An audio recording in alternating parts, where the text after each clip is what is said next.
discredited information. And what was that discredited information? What was the discredited information that they didn't ignore the concerns about? What did they use, that discredited information? Of course, it was the dossier.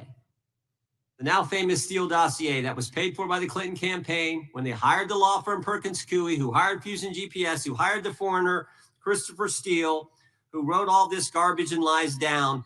That is what was used to change the intelligence community report. And what happens next? What do Jim, John, and Jim do next? They go to Trump Tower on January 6, 2017, to brief then President-elect Trump about the dossier. Again, the Clinton-financed, foreign-authored dossier that the whistleblower knows is garbage and that they know is garbage. And then there's one final step. One final step. Jim Comey leaves that meeting with the president and immediately leaks to the press that they briefed the president on the discredited information. They briefed the president on the dossier and thereby giving it some credibility and creating the basis and the predicate for all they did to the president. They leaked false information. They leaked classified information. They used and leaked discredited information, and they didn't follow their own rules, all to sabotage President Trump's first term. And but for this guy, Kash Patel, but for this guy, we would never have known this information. The good people of this great country would not have known what took place 8 years ago when they were trying to undermine the guy elected by we the people. And I want to thank Attorney General Bondi. She set up a special strike force, a special team to look into this and see if there's any criminal liability that exists in what took place. Now, in addition to getting the truth to the people, Director Patel is getting the bad guys off the street. He's moved agents out of Washington, got the focus off of politics here in DC, and is instead putting bad guys behind bars. 21,000 violent criminals have been taken off the streets, which is a 125% increase from the comparable period in the previous administration. He's rescued 4,000 kids. He's got 1,300 predators who he's arrested. He's also ended the weaponization of the FBI. No more spying on parents at school board meetings. No more pre-dawn raids on pro-life Catholics. No more retaliation against whistleblowers. And he's given us information that Chris Wray didn't. Maybe said better, he's given us information that Chris Wray wouldn't. Director Wray didn't tell us that there were 26 confidential human sources at the Capitol on January 6, 2021, even though he was repeatedly asked about that by members of this committee. Director Wray didn't tell us that there were 17 of those confidential human sources who entered restricted space. 4 went in the Capitol. None of them were arrested. They weren't authorized to do that. They broke the law. None of them were arrested. Lots of American citizens were arrested, but the guys whose whose American tax dollars was used to pay these guys who broke the law, none of them were. One was recommended for charging and was not charged. And remember when Chris Wray told us that the Richmond field office memorandum on pro-life Catholics was just a one-off? Turns out he wasn't being square with us then either. Director Wray wasn't square with us. He told us that multiple other offices were involved in targeting the Catholics. We got that information from Director Patel. We learned from Director Patel the FBI actually surveilled a priest, tried to get the priest to divulge information, break the priest-penitent relationship and confidence that exists. And Director Patel is saving taxpayers money. He's not going to build a new headquarters outside of DC. He's going to keep the headquarters right here in the capital city. Save Americans money. Save the taxpayers money. In 8 months, Director Patel has given us the facts. He's ended the weaponization at the FBI. He's taking bad guys off the streets, and he's saving taxpayers money. But my guess is the Democrats won't focus on all that good news. They'll focus on politics. They'll stick with Comey and Clapper and Brennan and continue to try to undermine President Trump. That I yield to the ranking member for an opening statement. Thank you very much, Mr. Chairman, and welcome, Director Patel. You and I have not had the opportunity to meet, and alas, you failed to respond to the 8 oversight letters I've sent you over the last 7 months. So we do have a lot of questions piling up for you, but I want to start with a word of praise. The first FBI director was J. Edgar Hoover, who steadfastly refused to hire women, African Americans, and other minorities as agents. And although He was a closeted homosexual who lived in domestic partnership for decades with Clyde Tolson. He also participated in anti-gay crusades. He aggressively promoted what we would today call white Christian nationalism, and he would undoubtedly be turning over in his grave to see as one of his successors a first-generation Indian American and a proud Hindu. So I congratulate you on being a breakthrough in this sense and being a beneficiary of the civil rights movement that opened up the FBI and the federal workforce to lots of people who never would have been hired in its first decades. Alas, you share J. Edgar Hoover's dangerous obsession with blind loyalty over professionalism and effective public policy. For Hoover, it was blind loyalty to him in keeping his secrets. For you, it's blind loyalty to Donald Trump in keeping his secrets. During your confirmation, it was widely noted on all sides that your primary qualification was your unwavering loyalty to Trump. Unlike other directors, you had no work experience at the FBI, but you had made over 1,000 media and political appearances in support of Trump's campaign. Your Senate confirmation vote was 51-49, the closest in history, with your opponents warning you were not qualified and had no interest in actually developing the qualifications for the job. I hoped that they were wrong. Alas, they were not. While most other new FBI directors drew on their experience as FBI agents, you didn't have that. But you did write a picture book trilogy for children ages 5 and up based on your experience clashing with President Trump's political enemies.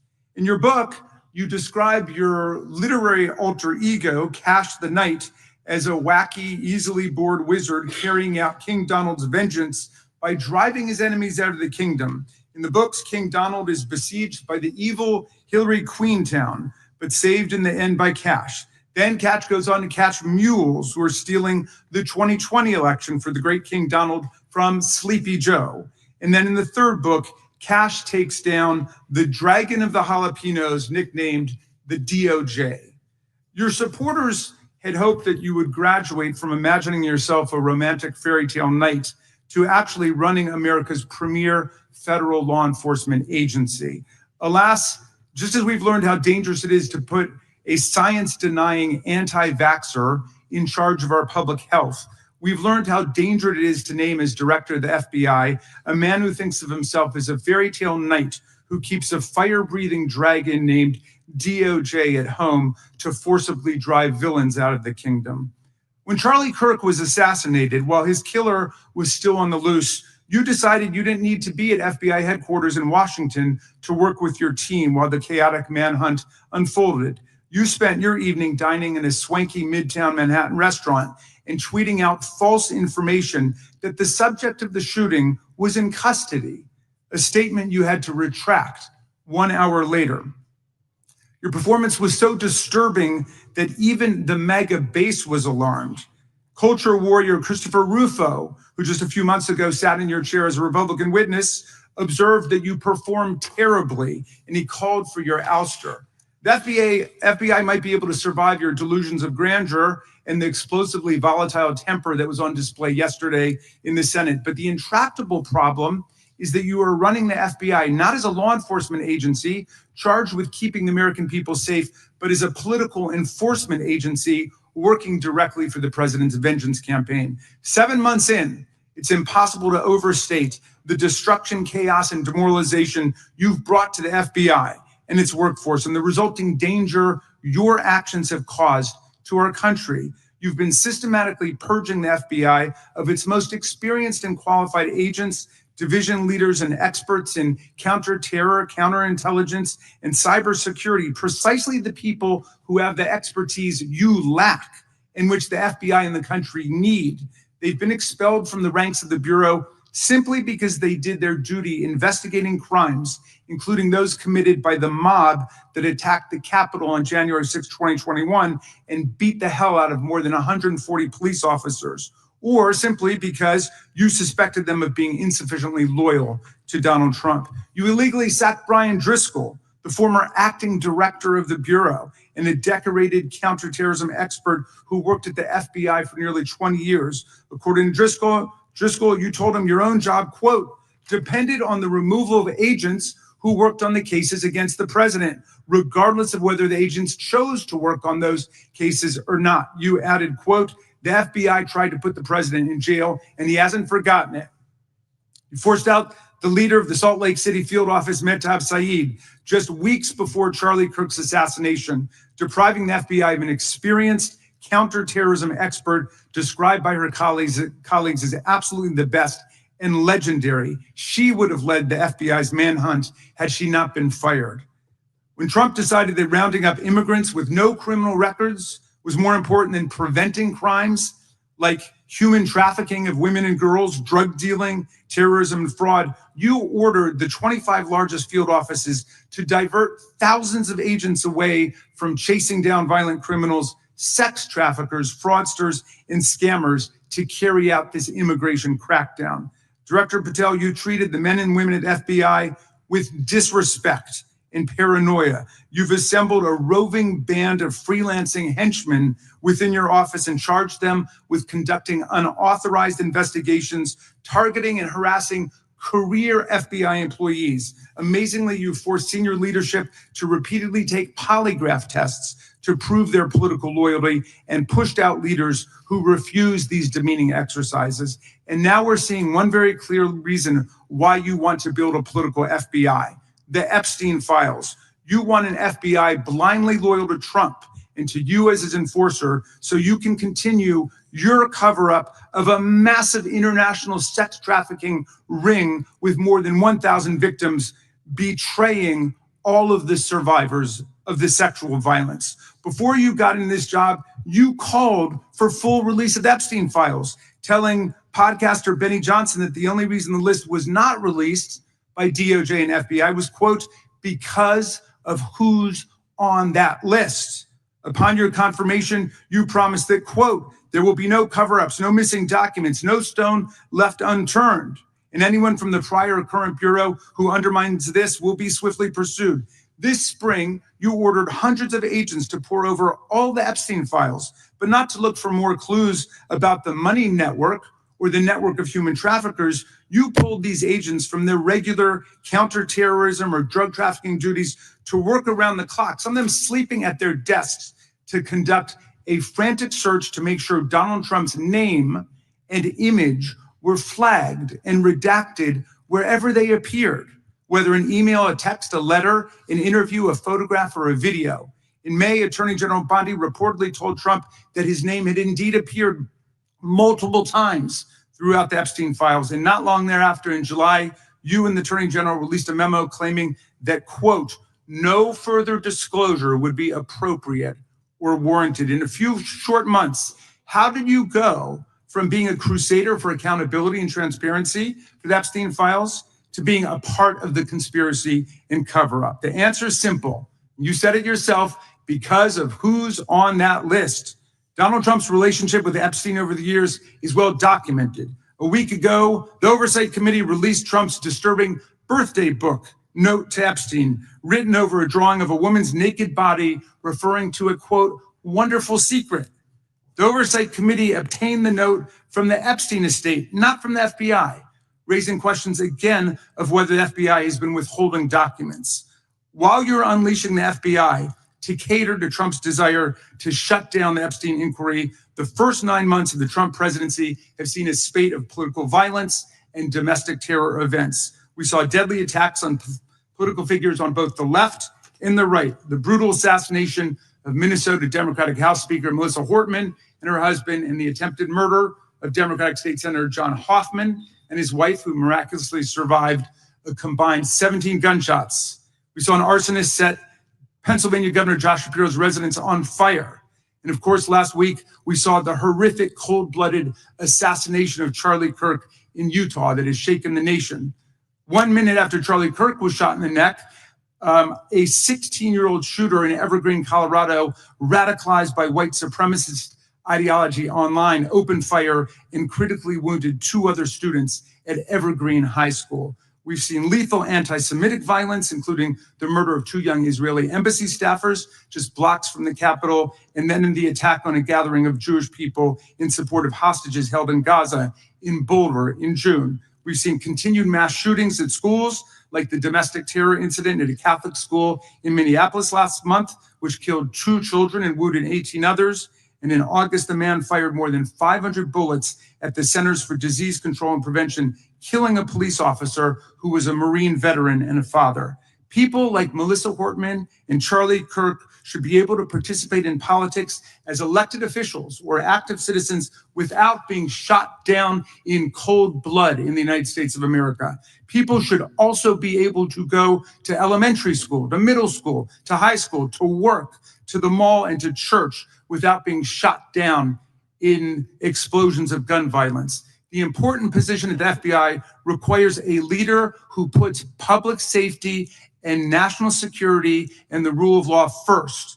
I'm afraid, Director Patel, you've given us reason to believe you've used the powers of the FBI to serve Donald Trump and his agenda of partisan retribution. You've broken your promise not to do that. You've betrayed Jeffrey Epstein's victims and survivors. You've turned your back on the career law enforcement officers of the FBI.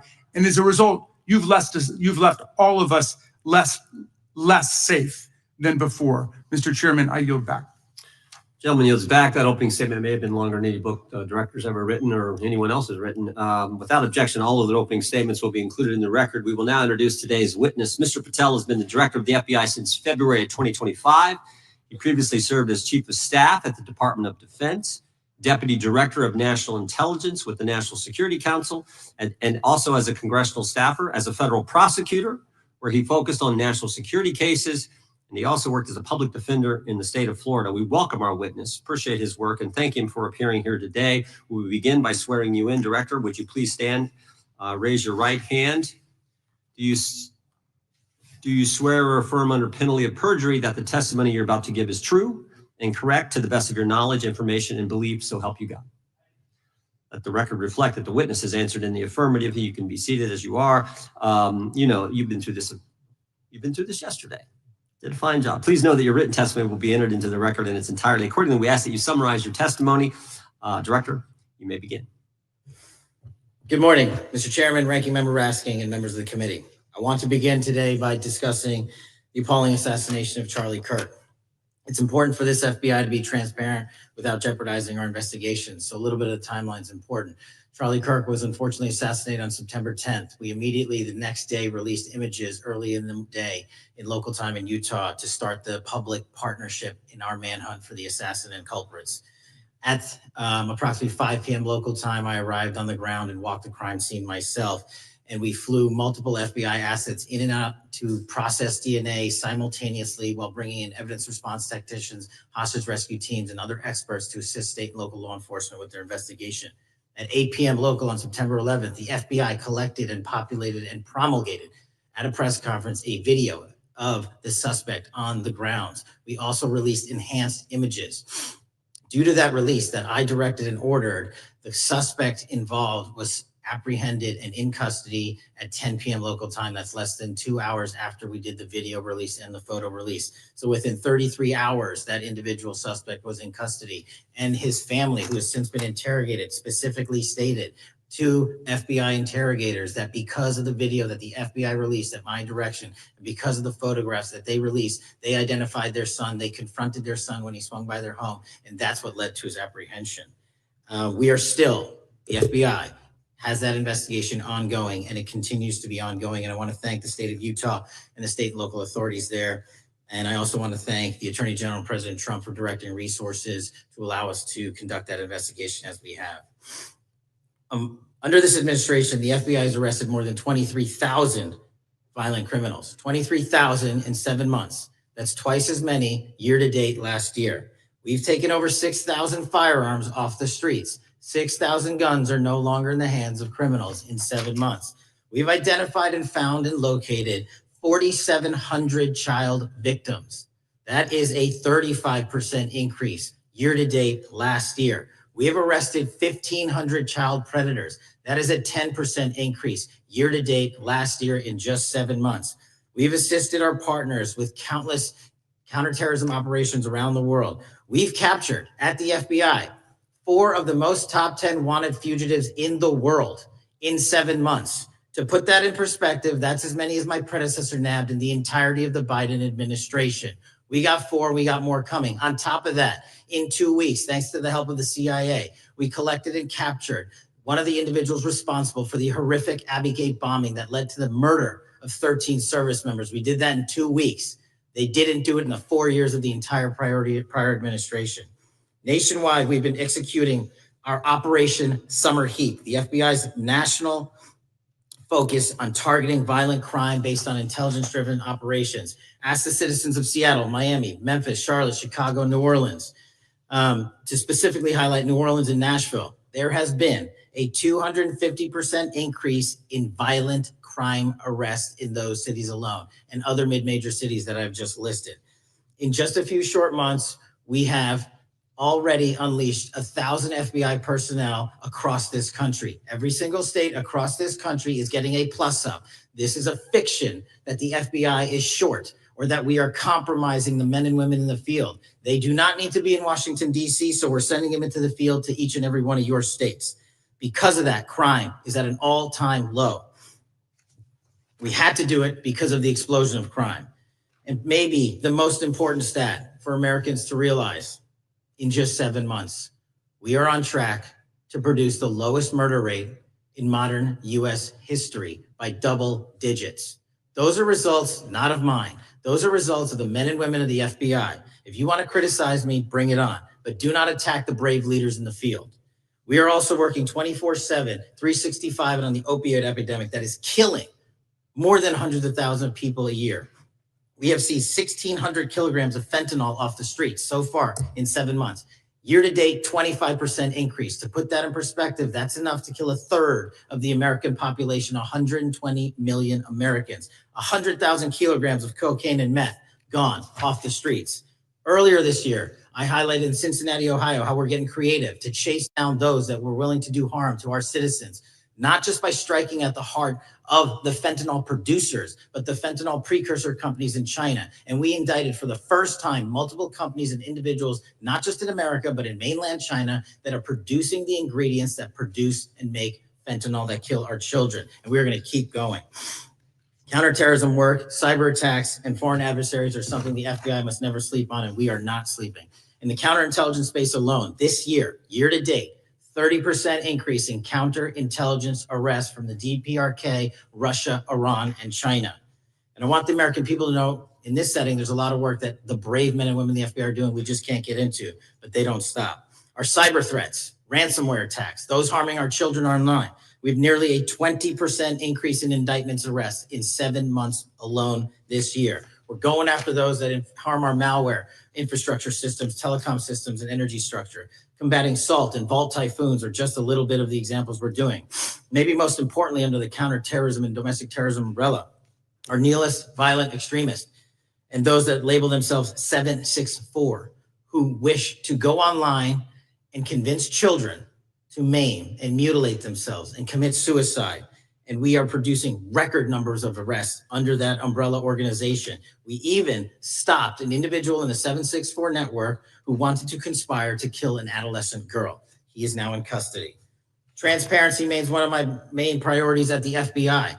And this is what I've done in my 7 months at the helm. We've produced more than 33,000 pages of documents to Congress to a variety of committees, including, I believe, 7,500 to this committee alone, if memory serves me correct. To put the 33,000 in perspective, my predecessor in 7 years produced 13,000 pages in total to the United States Congress. His predecessor in 4 years produced 3,000 pages in total. I repeat, I've produced 33,000 pages in 7 years to this Congress and will continue to do so. I'm dedicated to restoring the trust and the mission and the integrity of the FBI, and we cannot do so without congressional oversight, and I promise you I will continue to do so. On the Epstein case, the original sin on the Epstein case was how it was handled by Mr. Acosta when he first brought the case in 2006, 7, and 8. The original case had a very limited search warrant, had a very limited search window, had a very limited investigative window. I was not there when those search warrants and that investigation was launched. I would not have done it that way. They were limited to only 3 to 4 years of investigations from 97 to approximately 2001 and 2002 to 2005. Mr. Acosta allowed Mr. Epstein to enter into a plea agreement where he served weekend jails for trafficking minor women. He also was allowed to leave jail to go home on the weekends. Plus, he allowed a non-prosecution agreement to be signed as part of that plea deal, prohibiting future investigations from that prosecution and from that evidence, and prohibiting the collection of further material. That is the original sin. We are working with Congress to produce more than any administration ever has material on Epstein. And I welcome the challenge to tell us that we are not being as transparent as the law allows. We even went to court and asked the judges to lift those prosecutorial agreements and to lift those court order seals, and they denied us 3 times. Congress is welcome to do the same and join the fight. And I'd lastly like to focus on operation that the president led in DC. Because of this, we are taking this fight in DC to every single city across the country. 2,100 arrests in the last month alone. DC has seen a 60% decrease in gun crimes, 75% decrease in carjackings, and 53% decrease in homicide in our nation's capital.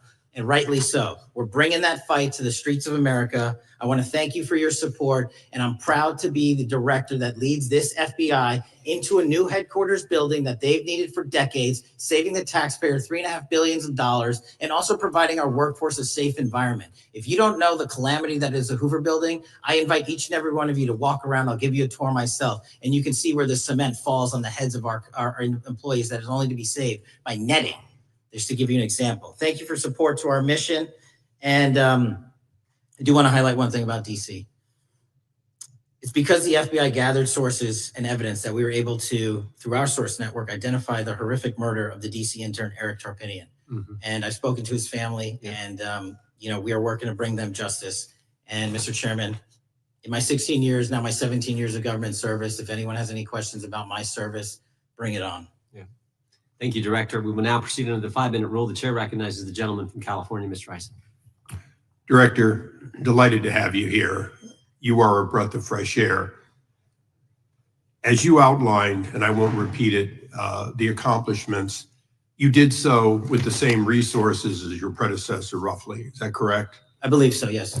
And so how much of that has to do with taking people out of the backside of the FBI and moving them into the field, into doing the job for which we primarily pay the FBI? It's exactly what we needed done. 1/3 of the FBI's workforce resided in the National Capital Region before I got there. 1/3 of the crimes do not happen in Washington, D.C. Not anymore. Not anymore. So 1,000 personnel of the FBI were deployed across this country on a permanent basis, and every single state in this union is getting a plus up, not a reduction, a plus up of 1811s of intel analysts and support staff. And that is why the crime rates are going down in record numbers.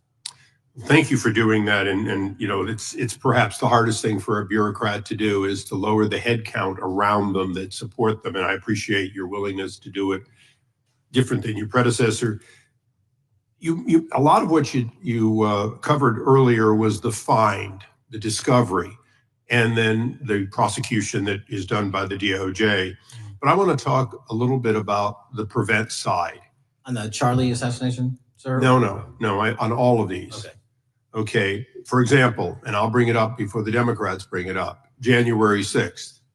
January 6th, we now know because of your find that in fact there were people involved who were not just observers, but participants who, in fact, it's been alleged, and I personally believe, in fact, were part of promoting, perhaps even the one woman who died, encouraging her to walk through a door that led to her death. When you see that kind of activity, and you know it was done under predecessors with full knowledge, whether it's January 6th, where embedded people crossed the line, or any other activity, including obviously the Russian hoax that we're now dealing with up in front and center. My question to you is, what can you or others do to prevent it from occurring again? Not on your watch, but on future watches. How can we know that this won't happen again the moment you leave the FBI?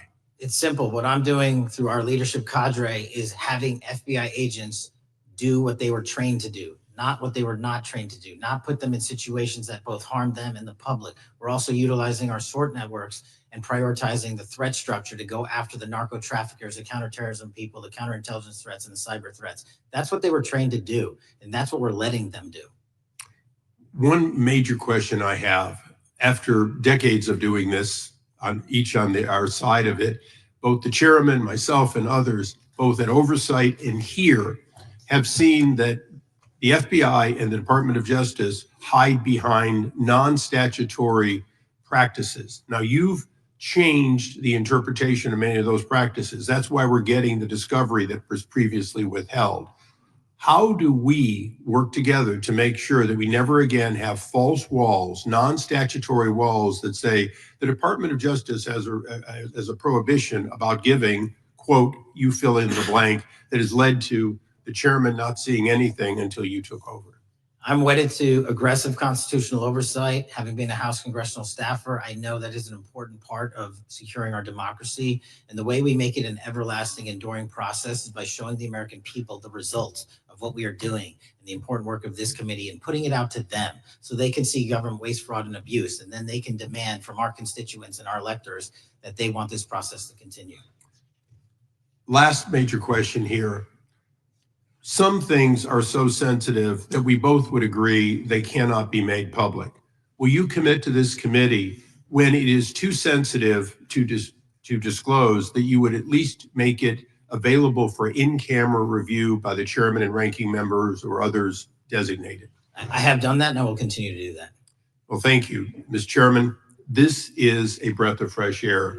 This is the beginning of what we need. But my questions today for the director are ones in which I believe that we do need to codify by agreement or by statute if necessary, the kind of openness and transparency that we're seeing from this administration, the kind of discovery that's allowing us to do our oversight properly. And I would hope that that be the follow-up to this, obviously along with the Attorney General. And I yield back my 4 seconds. Thank you. Gentleman yields back. Gentleman from New York is recognized. Thank you, Mr. Chairman. Welcome, Director Patel. In the wake of the tragic murder of Charlie Kirk, Donald Trump said, quote, "Violence and murder are the tragic consequences of demonizing those with whom you disagree, day after day, year after year, in the most hateful and despicable way possible," close quote. I would note for the record that Donald Trump has famously demonized practically every person he has ever disagreed with, and therefore, using his own logic, he has put their lives at risk. I should know, about 2 weeks ago, when I announced my decision not to my decision not to seek re-election, many people on both sides of the aisle, including the chairman, offered me well wishes and thanked me for my service. Donald Trump, on the other hand, took to Truth Social to call me a, quote, psychopathic nut job, among other things. Yesterday, I received a threatening note filled with anti-Semitic comments and hateful attacks that mimicked some of the same language used by the president. I am sure many of us on this committee face similar threats every day. We have seen political assaults on both the left and the right. The attack on Charlie Kirk, the attempted assassination of the president, the murder of the Democratic Speaker of the Minnesota House, the assault on Paul Pelosi, and the attack on the Capitol on January 6th, for example. Director Patel, do you agree that there is political violence from both the left and the right? There is too much political violence. Do you agree, yes or no, that there's violence? There is too much political violence based on ideologies from either side. From either side, okay. Are you aware of the study by the Cato Institute, a well-known conservative group, that found that 69% of the violence is from the right? I'm not familiar with that study. You're not familiar, okay. I would commend it to you. Are you aware the administration has threatened to use violence as an excuse to crack down on liberty and freedom of speech? Say that again, I'm sorry? Are you aware the administration has threatened to use violence as an excuse to crack down on liberty and freedom of speech? Nobody at the FBI is doing that. I didn't ask you about the FBI, I said the administration. I speak for the FBI. I would like to enter the record an article from today's New York Times titled, "Trump Invokes Kirk's Killing and Justifying Measures to Silence Opponents." In the wake of Charlie Kirk's killing, President Trump and his allies have laid out a broad plan to target liberal groups, monitor speech, revoke visas, and designate certain groups as domestic terrorists. I ask unanimous consent to insert this into the record. Thank you.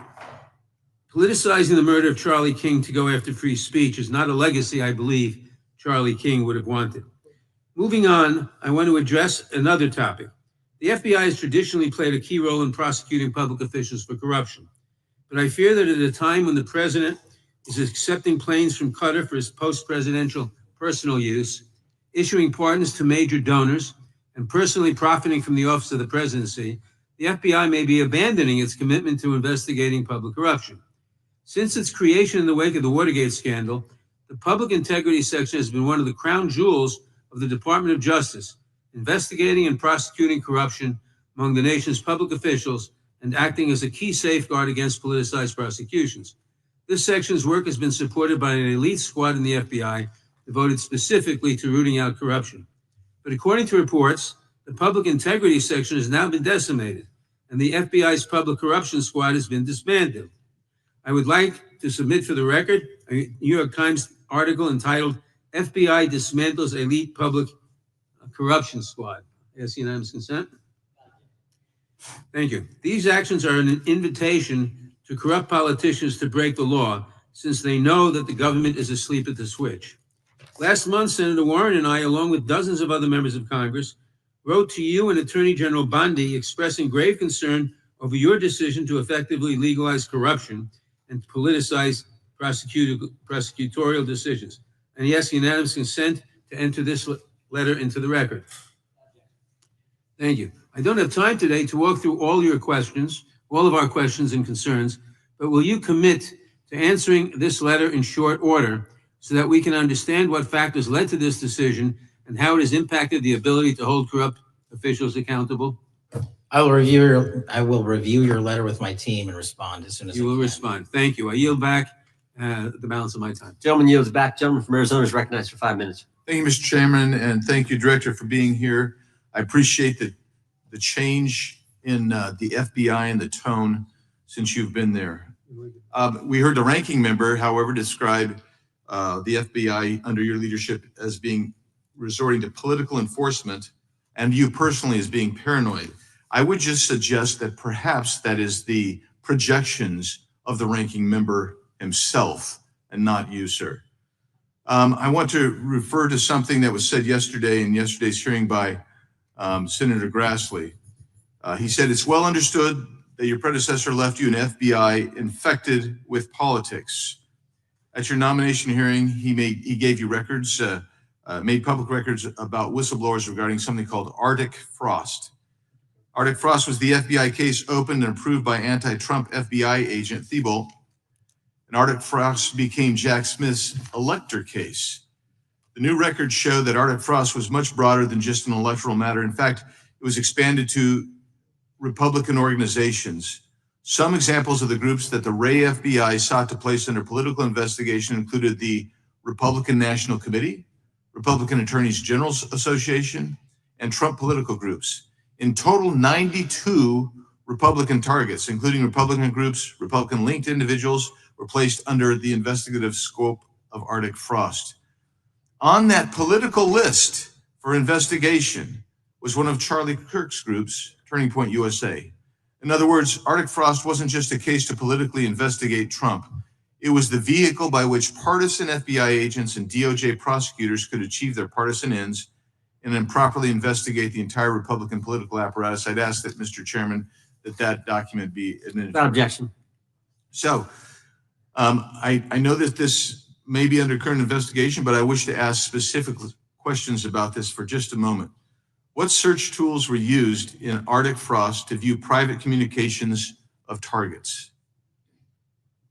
I believe the traditional search tools, search warrants, lawful service of process, and the tools that the FBI has in our infrastructure systems, cybersecurity systems, and counterintelligence systems. But generally speaking, if I may, I want to use this to highlight the fact that I'm continuing my promise to work with Congress to produce documents simultaneously and also conduct ongoing investigations. I'm giving you as much as I can, and I'll give you more when I can. Thank you. Another question regarding that is, were there any directives from the Biden White House concerning the Arctic Frost investigation? Were there any directives or communications from the Biden White House itself concerning the Arctic Frost investigation? I'll just rely on what was turned over to date, sir. Okay. So I want to add here, the search warrants that were used included the seizing of a U.S. member of Congress, his phone. I think we all know who that was and how that was taken away and used for political purposes. Mr. Chairman, Mr. Director. So we'll leave that for a second, and let's go over to the Charlie Kirk case for just a second. Let's emphasize this. How many hours did it take from the assassination to the arrest of the assassin, Mr. Director? 33. That seems pretty swift, and it was because of the actual release of videos and photographs that you directed to be released, sir. That's correct. And to put it in perspective, the Boston bomber took 5 days and Luigi Mangione took 5 days. Was the platform Discord forthright from the start with law enforcement about the shooter's communications on its platform? Discord, the platform ownership, has been working with our lawful process, and we are obtaining materials from them on a rolling basis. Thank you. And I want to get back here to Arctic Frost for just a second, Mr. Chairman. I'd like the unclassified document from the FBI released to be admitted to the record. Objection. And a document from the Economic Times. So I'm going to give you the last 30 seconds. We could go on about the Epstein case. I've got a bunch about that, but I'm just going to let you, if you wish to respond to either of the two vitriolic questioning or statement from the Democrats. The work of the FBI speaks for itself. It's on showcase here today. Anyone that wants to attack the FBI can attack me, but leave our leadership structure alone. When you have 23,000 violent felons arrested, twice as many as this time last year, the work speaks for itself. Thank you, Mr. Chairman, and thank you. Appreciate your good work, Director Patel. Yield back. Gentleman yields back. Gentleman from Maryland is recognized. Thank you kindly, Mr. Chairman. Director Patel, before you joined the FBI, you railed against it for covering up Jeffrey Epstein's human trafficking ring. Let me refresh your memory with this clip. It has Epstein's list. They're sitting on it. That doesn't seem like something you should do. You're protecting the world's foremost predator. That seems like an evil thing to do, regardless of who may be embarrassed in the release of that list. Why is the FBI protecting the greatest pederast, the largest scale pederast in human history? Simple, because of who's on that list. So you finished that December 2023 interview with a challenge to the FBI and harsh words for Republicans in Congress for not getting the Epstein files out to the public. You can see this clip. Boy pants, and let us know who the pedophiles are. Put on your big boy pants and let us know who the pedophiles are, you said. You emphasized that the president and the FBI director each had complete authority to release Epstein's client list. You said Epstein's black book is under the, quote, direct control of the director of the FBI. Look at this clip. This is way off the topic, but who has Jeffrey Epstein's Black book? black book? FBI. But who?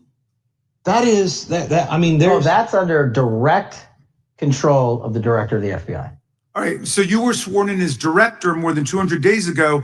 Now the black book is under your direct control. So why haven't you released the names of Epstein's co-conspirators in the rape and sex trafficking of young women and girls? The Rolodex, which is what everybody colloquially refers to as the black book, has been released. Oh, no, you're talking about what the journalist got 5 years ago? No, that's not what we're talking about. We're talking about what you were talking about there. That's the black exactly book what under I'm the talking- direct control of the FBI director. We have released more material than anyone else before. The Biden administration, Obama administration had the exact opportunities to release this material, and they never did. And if you are selling the men and women of the FBI, Why we're not do you going after change your child position? predators. Hang on, you said we're not going after child predators. 1,500 child predators arrested this year, 35% Okay, increase, I'll reclaim my time. 4,700 child victims Mr. Chairman, I'm going to found. reclaim my time if you could instruct the witness. Why have you changed your position? There you were saying it's under the direct control of the FBI director and all of it should be released. Why have you changed your Everything position? that has been lawfully permitted to be released has been released. And as I told you, Really? the investigation was limited. And let me make something crystal clear. I never said Jeffrey Epstein didn't traffic other people, other women, and they're not other victims. This is the investigation we were given from 2006, 7, and 8, and the search warrants from 2006, 7, and 8. That's what we're working with. Well, wait, have you released all of the stuff that the FBI has seized from Epstein's house, the computers, the emails, the file cabinets, the documents? What Every- about the financial records? Have you released all of that? Everything the court has allowed us to Which release. court are you talking about? 3 separate federal courts have come in and said. We're there are talking about the 3 evidence you've got. It's got nothing to do with what those courts Do have. you have any We're talking idea about the how the evidence- law works? Wait. Do you want me to break the law in a federal judge's order? No, I want you to satisfy follow your own curiosity? word, Director Patel. You said up there it was under the direct control of the FBI director. He had the black And book. everything I released- have direct control over, we have gone to court. You haven't. Complete You your went sentence. to court. Everything you have direct We- control over, you we said. Have gone to court, and everything we have direct Director control Patel, over. complete your and sentence. can You said lawfully everything. Like to- release. the We're gentleman- releasing. He'd like to complete his answer. You began the sentence, everything you have direct control over, and then you stopped that sentence. You've released everything that you have direct control over? And I have direct control over and can lawfully release. If you're not familiar with the court orders, that's not my fault. Oh, I'm Go perfectly, look at them. I'm Go perfectly to familiar court. with them. But how did we prosecute Ghislaine Maxwell? She was prosecuted with the investigatory material that was collected from 2001 and 2005 because of the non-prosecution agreements and the court orders on the investigations and search warrants. We were not able to develop new information. And oh, by the way, Jeffrey Epstein was out for 12 years and the Obama and Biden administration did nothing to look at his work, his pedophile network. If you want to blame me, that's fine. But now you're blaming the men and women who conducted No, this stop great that. search. I'm not blaming anybody other than you. You're not keeping your word. You said that you would release all of the materials Has under your anyone direct released control. more information on Epstein than I have? Has Well, anyone? Much Did more. Comey, did Ray? Much Did more. they? Excuse me. Much more has come out in the days since the American people in Congress have been demanding it. But it's coming out in dribs and drabs. Why don't you just release the entire file as you promised to do? I literally just told you there are multiple federal court orders. I'm not going to break the law to satisfy your curiosity. You didn't join us when we filed court to release the court orders. You could have. You have lawyers. You could have shown up. You didn't do that. That's a tiny fraction of the material we're That talking is about. not. It is How a do you- tiny How fraction. How do you know that? Have you seen No. everything? Time It's of the all gentleman- misdirection. How do you know Time that? of the gentleman has expired. The gentleman from California is recognized. Well, thank you, Mr. Director. Just to be clear, how many of the Epstein files were released in the 4 years of the Biden administration? 0. And how many have you released? I don't have the number, but it's got to be thousands of pages of stuff. I was going to ask you to begin whether Americans are safer today than they were 9 months ago, but you cited dramatic increases in criminal arrests since you've taken office, a dramatic decrease in crime that's resulted.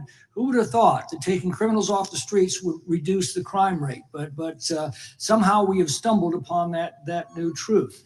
But it begs the question, what was the FBI doing during the 4 years of the Biden administration to see that dramatic an increase in work under your tenure? The simple answer is I'm letting good cops be cops. We're working with our state and local law enforcement. We're energizing our partnerships. We're bringing on more task force officers. When you have more cops in the streets, when you're using ground-based intelligence, when you're not weaponizing law enforcement and focusing on DC and focusing on the rest of America, this is what happens. It is not a significant mind shift in terms of how we maneuver the FBI. They've wanted to do this work since they signed up. We're just letting them. And we've seen many prominent Democrats oppose your efforts to restore law and order to the streets of our nation's capital. I mean, all of us here have seen a dramatic change for the better here in Washington, D.C. Why are so many Democrats attacking you for that? Sir, Democrats have been attacking me for a decade, as is the fake news media. They didn't like the fact that I exposed the Russiagate host and the largest weaponization of the FBI, DOJ, and U.S. history. We proved it to be true with congressional oversight. I'm wed to that congressional oversight and will continue to do that work. Christopher Wray repeatedly warned this committee that the Biden open borders policy had produced a significant increase in terrorist threats that he said kept him up at night. A particular concern, he said, was the 2 million gotaways that entered the country during the Biden administration. That's an average of 41,000 every month. What are the monthly gotaway numbers today? Sir, I'll have to get back to you on the exact gotaway numbers, but identifying that there are gotaways is step one. Going and manhunting them is step two. And that's what we're committing our resources to do. Well, that's my next question is what progress has administration made in apprehending and removing terrorist threats that came in during the Biden years? I think you're talking about, if you're not, let me know, known or suspected terrorists. And we've encountered almost zero at the southern border since the southern border has been sealed. But the problem that we are running into is our northern border. It's largely expansive. The enemy has adapted, and we need more focus on the northern border to stop known or suspected terrorists from coming in from places like China, Russia, the Middle East, Africa, Afghanistan. And what can you tell us about the remaining threat posed by potential terrorist cells here in the United States? The terrorist threat that continues to be posed by international terrorists here in the United States is one of my highest priorities. We are working through our intelligence community partners to identify those individuals, and we've taken down numerous individuals in numerous rings across this country to neutralize that terrorist threat, including places like New York City, Los Angeles, and I believe Dallas, Texas most recently. How extensively did criminal cartels like Sinaloa, Jalisco, New Generation, MS-13, Trinidad, and others infiltrate our country during the Biden administration? By the tens of thousands.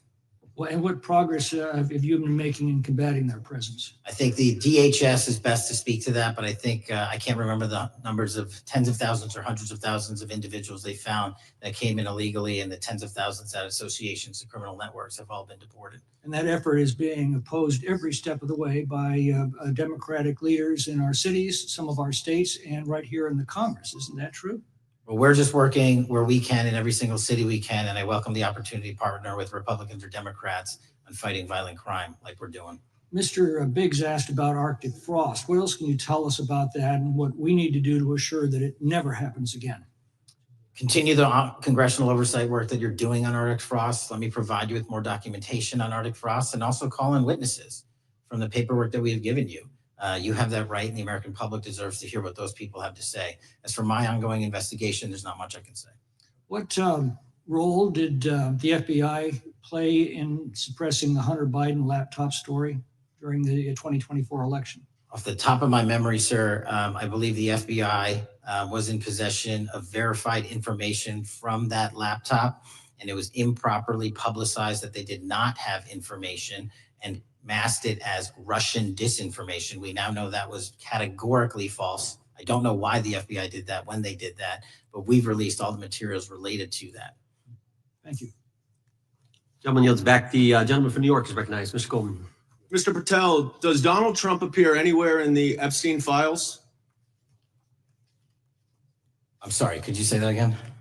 It's not a complicated question. Does Donald Trump appear anywhere in the Epstein files? I didn't say it was a complicated question. I just didn't hear you, so my apologies. We have released where President Trump's name's in the Epstein files, and everybody else, and all credible information that we are legally allowed to release has been released. All right, so let's go through that. You're referring to court orders that prohibit you from releasing grand jury testimony under Rule 6E. Is that what you're referring to when you say as the law allows? That's a piece of it. Really? What other evidence do those three court orders you cited prohibit from being released? Information that was collected pursuant to those search warrants that were limited Wrong. in fashion. Wrong. That's Okay. not what the court order says, and that's not under 6E. And you're talking, and I said that's 6E, and I said there was others, and I'm answering that. There are sealed court order documents. There are protective orders. They are unsealed as part of discovery given to Ghislaine Maxwell. They are no longer sealed. That's just not true. We can argue about it all you want. Okay, well, you agree that there are, so your testimony here is that the reason why you are not releasing all of the videos that you have acknowledged, there are so many, and that the FBI spent thousands of hours of reviewing, the photographs, the photographs that you have. You're saying that you're not releasing those because there's a court order requiring them to be sealed? Is that your testimony? Never said that about the videos. On the totality of the videos, of the thousands of images that were seized pursuant to the search warrants executed at the time, the overwhelming majority of that video is pornographic material that was downloaded from the internet and child sexual abuse material. We will never release that. Well, as you should not release the victims. But if there are videos that relate to others who Epstein trafficked to, such as maybe Prince Andrew, or photographs, that you have total control to release. Yes, and if it And exists, so why haven't you released it? why are you supposing that that is a fact when in fact it is false? Are you saying that You're saying I'm that sitting none on of the evidence? videos Hang on. relate to anything relevant to the Jeffrey Epstein trafficking ring? Every single video that we have collected pursuant to the prior search warrants has been examined for the last 10 years. And every single video has been utilized for whatever prosecutions were able to be legally brought. I'm not asking about prosecutions. I'm asking about why you aren't releasing the full Epstein files, including the names of people who were involved in the sex ring that you promised to do before you became FBI director. I just told you, I'm not going to release downloaded porn. I'm not asking about that. that. Fine. I'm asking about all the other files. What other videos? Tell me. Tell me. That's what I'm asking. Tell me. You're saying there are no videos that would be relevant to anyone else involved in the Jeffrey Epstein sex ring. Pursuant to Mr. Acosta's collection of information based on the search warrants. That's all we have in our I possession. understand. And I'm asking you that stuff. That's all we got. I'm not asking all you got. I'm asking you in that stuff. There's nothing that's related to to any other sex traffic, any other people engaged with Epstein in underage sex. That's correct. To my knowledge, no. Okay. Let's talk about the witness interviews. 302s of witness interviews. Those are not subject to the court order. Those are not subject to any fictional sealed order for a search warrant. Why aren't you releasing those with the redacted names of the victims? We are releasing as much as legally allowed. That's why we went back to How the is that? courts. How is that not legally allowed? Sir, do you know how court orders work? Do you know how protective orders work? Actually, Do you know how Mr. sealing Patel, orders I was work? a prosecutor, a real prosecutor for 10 years. I know exactly how. So I was a court fake one? orders. And I want to understand what the court order prevents you from releasing witness statements that the FBI took. You should know that as a real prosecutor, when the court hand downs a protective order and a motion to seal, the material is sealed unless So that your judge testimony waives here it. is that all of those witness statements are under a court order, a protective order. We are providing everything we can legally provide. No, that's not my Congress has question. sent us a My subpoena. question is, why are those witness statements that are not grand jury testimony, that if they were under a protective order are no longer under a protective order, why are they not being released? How are they not And under protective Why order? are you not going to the court like you did for the grand jury testimony to unseal those The records? DOJ did go to the court. No, not on those records. Why aren't you going? You just went on grand jury. Time of the gentleman has expired. You are hiding the Epstein files, Time Mr. of the Patel. gentleman has expired. You are part of the cover-up. Can I respond? Sure can. Any allegations that I'm a part of a cover-up to protect child sexual trafficking and victims of human trafficking and sexual crimes is patently and categorically false in the work of my So I hope you will talk to them when they Gentlemen's have time is requested expired. to speak with you. Because the Gentlemen's time is victims have expired. Gentleman requested yields and you are back. not responding to them. Director, yes or no? Is the FBI still spying on parents at school board meetings? No, sir. Is the FBI still targeting Catholics? No, sir. Is the FBI still spying on President Trump? I don't believe so. Is the FBI still censoring Americans? No, sir. Is the FBI still targeting Americans for shopping at Cabela's or purchasing Bibles? Nobody is targeted for their faith. Is the FBI still targeting Americans who are pro-life? Nobody is targeting anyone for their Is beliefs. the FBI still cooking the books on crime data? The crime data is real. Is the FBI still purging agents for conservative viewpoints? No one at the FBI has asked their viewpoints on Is policy. the FBI still labeling the Betsy Ross flag, the flag of the American Revolution, a hate symbol? No. Well, maybe that's why you've been able to, what was the number? 23,000 bad guys you've arrested, a huge increase from the same time period in the previous administration. I think you said 1,400 predators, 4,000 children rescued. Were those the facts? 4,700, 35% increase on children rescued. Yeah. And you got the guy that, Abbey Gate. We got the Abbey Gate The guy. guy from the 4th District of Ohio who lost his life there serving our country. We appreciate that. Maybe when you're not focused on politics, you can actually do what the FBI is supposed to do. Go get the bad guys, right? That's what the men and women of the FBI do.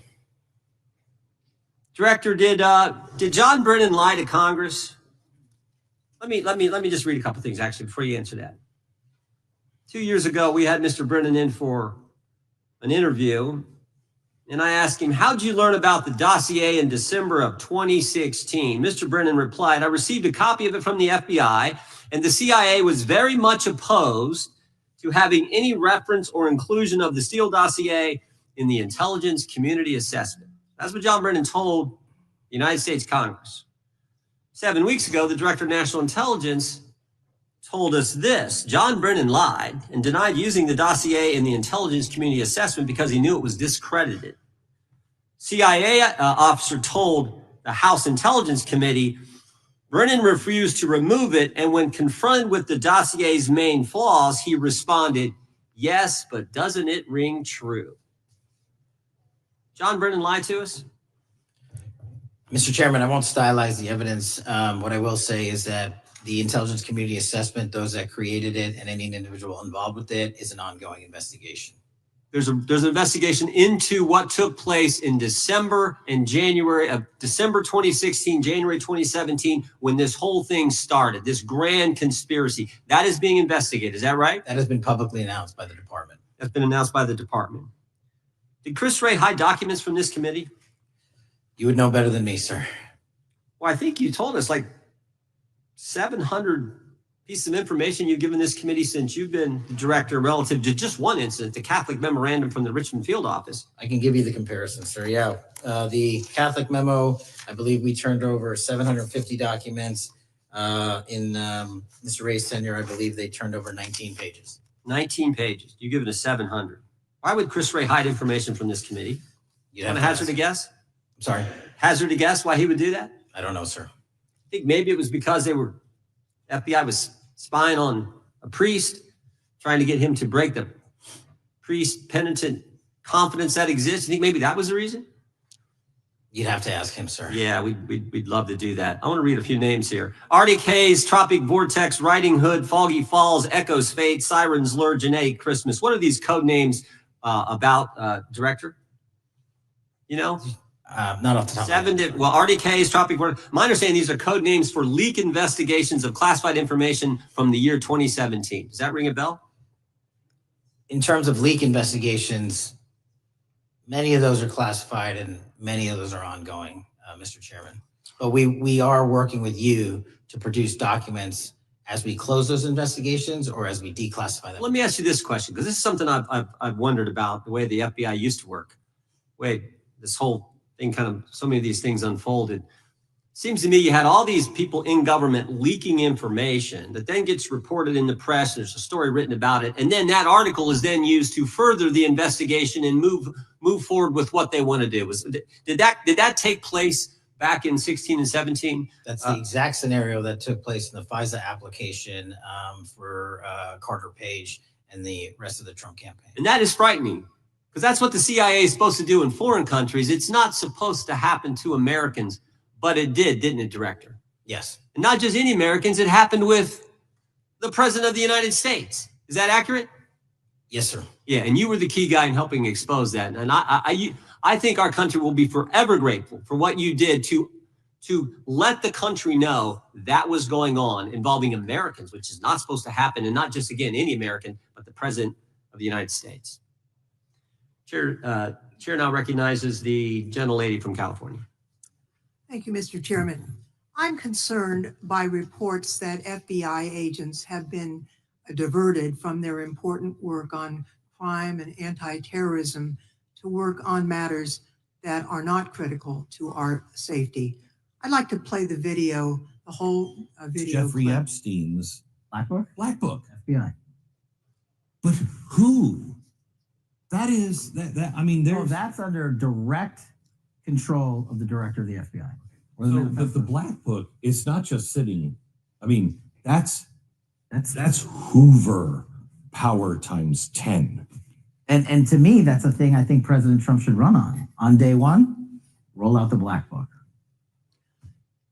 In contrast to that attitude of let it all out, we're getting reports of actions that run contrary to getting everything out, and that also involve diversions of FBI resources. For example, an FBI whistleblower reported that you were pressured by the Attorney General to place 1,000 personnel on 24-hour shifts to mine roughly 100,000 Epstein-related records to redact President Trump's name from the files. Bloomberg reported this, that you directed FBI special agents from the New York and Washington field offices to join the Bureau's FOIA employees in Winchester and another building a few miles away, and that while reviewing the Epstein files, FBI personnel identified numerous references to Trump in the documents, and people familiar with the matter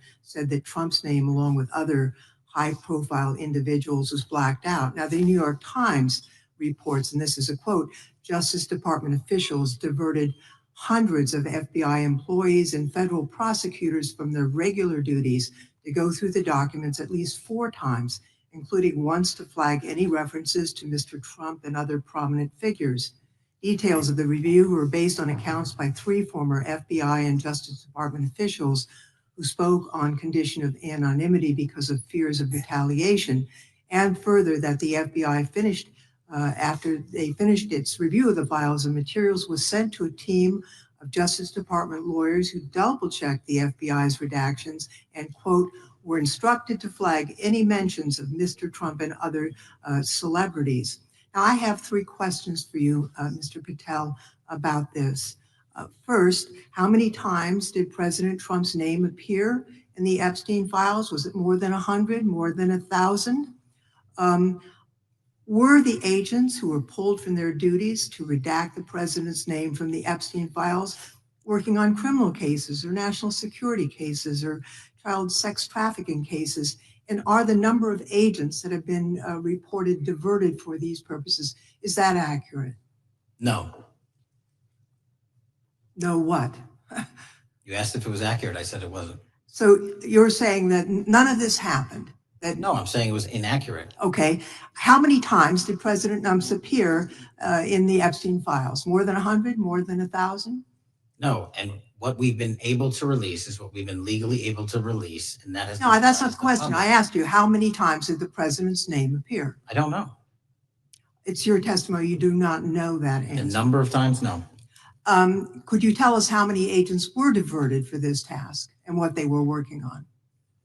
When you say diverted, you make it seem as if agents were pulled off what they do all the time. Agents at the FBI masterfully do double duty and triple duty. And because of the public's interest in this case, we flexed resources to make sure that we could answer the public's signal demand. So do you want us to look through the material and provide it to you, or you do not want us to do that? So it's Which your one is it? it's your testimony that no one was diverted from a criminal matter, that this was a top priority to go through these this material to look for Mr. Trump's name. Is that your testimony? That's the highest priority for the FBI? What's one of the most impressive things about the FBI leadership and the careers that are in place is that they make the decisions on who to send where on priorities and make sure the mission needs are not hurt. And that's what happened here. It's shocking to me that the FBI would think that erasing Mr. Trump's name from the Epstein files is a high priority when we have crime, we have national security threats, we have terrorism threats, we have murders such as that occurred, unfortunately, with Mr. Kirk. It's shocking to hear that that's your highest priority. And with that, Mr. Chairman, I That's yield literally back. not what I said. Gentleman yields back. Gentleman from Wisconsin is recognized. Director, is President Trump implicated in any wrongdoing related to Jeffrey Epstein? Based on the entirety of the evidence that we have, absolutely not. The president is not implicated. Correct. Thank you. I want to talk a little bit about China's malign influence here in America. And, we've seen spy balloons traverse the United States. We've seen police stations in communities around America. And sitting in the chair you're in just 2 years ago, there was a sheriff from Cochise County, Arizona, Mark Daniels, that was here, who said that the exponential increase in the amount of fentanyl that is coming into America is directly related to the open borders policies of the previous administration. Do you agree with Sheriff Daniels' characterization? In large part, yes. So since you've been director, has there been a reduction with, we've talked about how the border is largely secure now, right? The southern border, yes, sir. The southern border is largely secure. Has there been a concomitant reduction or a reduction in the amount of fentanyl that is coming into America? There has been a massive reduction to the tune of, we have seized more than 25% year to date this year than the prior year. And that's enough fentanyl to kill 120 million Americans. Does China play a role in this fentanyl that's coming to America? As I stated in my opening, sir, what they do and the companies in China, mainland China, do is produce the precursors and the cutting agents that they ship overseas through various countries into the Mexican drug cartels who produce it. So they basically are the cooks in terms of the ingredients. Tell us, what is the FBI doing to stop China from delivering death to America? So for the first time in a decade, I actually reached out to my counterpart at the Ministry of Public Security. No one at the FBI had done so, to engage. Ministry of Security, where's that? In mainland China. In mainland China, thank you. To engage in a conversation to say, hey, can we have a certain number of these precursor chemicals listed in China so that they become illegal and illegal to trade. We're also working with our counterparts in places like India and Guatemala, because the transshipment routes of the precursors, the Mexican drug cartels have gotten creative, and instead of coming directly to America, are going into these countries. And we've had massive success in India and Guatemala, and in those governments, great partnerships in shutting down the ability to ship the precursors into those countries, which are ultimately destined to America. So those people that are working with security agencies have been working with you, is that accurate? Yes, sir. So I want to turn to a couple cases that are at the University of Michigan, where Chinese nationals, on behalf of the Chinese government, smuggled in illicit biological materials, stuff that can harm our agricultural industry. What actions are you taking as we see repeated stories of Chinese nationals doing this in the United States? So just that, sir, in this calendar year alone, as I was mentioning, our counterintelligence operations and cases brought against the Chinese are up by, I think, something like 40%.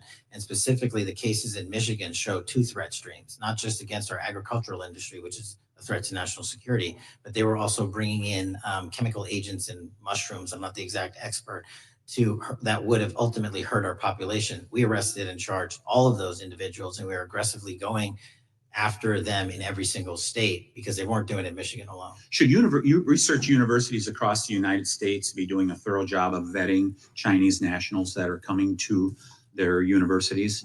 They should. Turning to spying in America, we heard the stories about Senator Dianne Feinstein's driver, who was a Chinese spy. We're familiar with Linda's son, who worked in Governor Hochul's office, Christine Fang in California. What are you doing to find these people who are Chinese spies that are trying to burrow themselves into the politics of America? Because we know it's happening, right? Yes, it is. And what our counterintelligence unit is doing is aggressively seeking the intelligence into where these individuals are working. Then we are utilizing our operational authorities to go in and investigate them either through our human source networks and collecting information through lawful process, online search warrants and data, so that we can bring proper arrest charges and publicize to the world what they're doing here. And just because we've caught a few doesn't mean we've caught everybody. We've got a lot more to go. I get one more quick question in. The FBI arrested a judge in Wisconsin, Hannah Dugan, for interfering with a federal law enforcement operation. Could you tell us a little bit about that? And is a judge above the law here in the United States of America? Well, no one is, and that case is ongoing. But as you stated, and these allegations said, there was an interference in a lawfully executed federal law enforcement priority that was interfered with. I yield back, Mr. Gentleman yields back. The gentleman from Tennessee is recognized. Thank you, Mr. Chair. Director Patel, I believe you had primary importance in starting Operation Viper in Memphis. Is that correct? Yes, sir.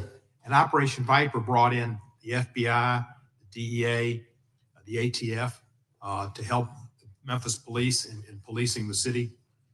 That'll be phase two, sir. Phase one was FBI and local law enforcement in Memphis for the last few months. Okay.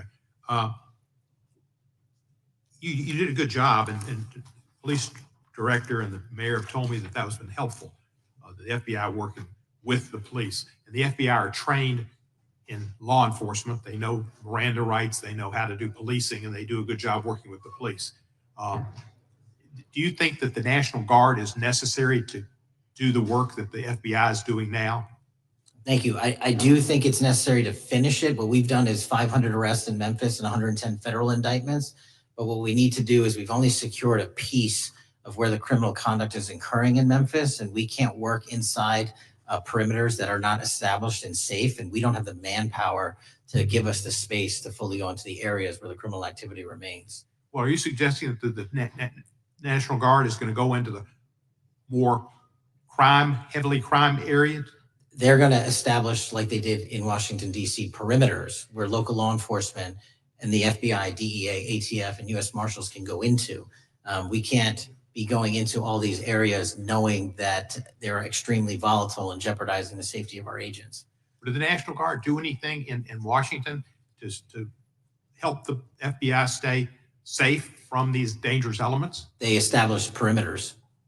Established perimeter, and the criminals knew about it, so they... It was a visible force, sir, so they kind of saw it. Well, what you did, I commend you for what you did, and I think the FBI coming in, we have a crime problem in Memphis. The FBI has helped, DEA will help, and the ATF will help. I don't think the National Guard is going to help, and what I've seen, they're not trained in law enforcement, are they? No, sir. And so that could be a problem. Who will direct the National Guard in Memphis? Will it be, will they have control over your agents? No, sir, they won't. Who will have control over your agents? You?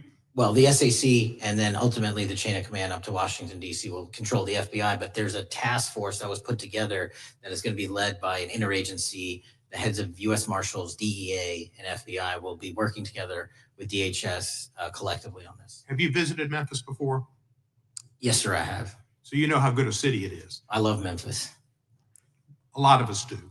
And Memphis is a great city, great history, civil rights museum.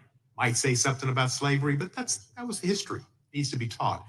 Blues, Elvis, Beale Street, right? Barbecue, and people should come. It's not a troubled city. We've got some crime, but it's not a troubled city. We're not troubled, and we love our city. And we hope that the National Guard doesn't come in and cause people to have questions about Memphis because it's a city they should visit. Let me ask you this about, you said that the homicide rates are coming down to an all-time low. In modern recorded U.S. history, yes. When does modern recorded history start? I think the FBI, and I'll get back to you on this, has stats on that going back about 30 years, sir. Okay, I was thinking back to Ozzie and Harriet, and I didn't think you could beat Ozzie and Harriet's time. Secondly, you mentioned the Epstein case. Did any of the women that were victims, and they came up here and had a press conference and all, did any of them contact your office and ask to give information? To my knowledge, no, sir. If they did, let me ask you first, is there a statute of limitations on sex crimes like that, with sex with a minor, rape? The DOJ is the expert, but I do not believe there's a statute on that, limitations on that. So if there's not a statute of limitations, should you not be interviewing those people who know who raped them and the names and the places and give you that information? That seems like that's a treasure trove of information. And it's a serious, serious, serious number of crimes. Sir, I couldn't agree with you more. We've been very public about asking individuals to come forward with new information, and we would run out every single lead on that. Well, I'm sure the women will come forward, especially today, to be sure that they will get an opportunity, because that seems like something we ought to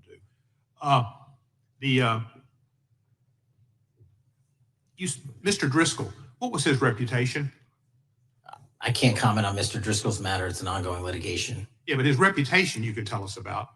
I can't tell you about his reputation. His work has been laid out in that lawsuit.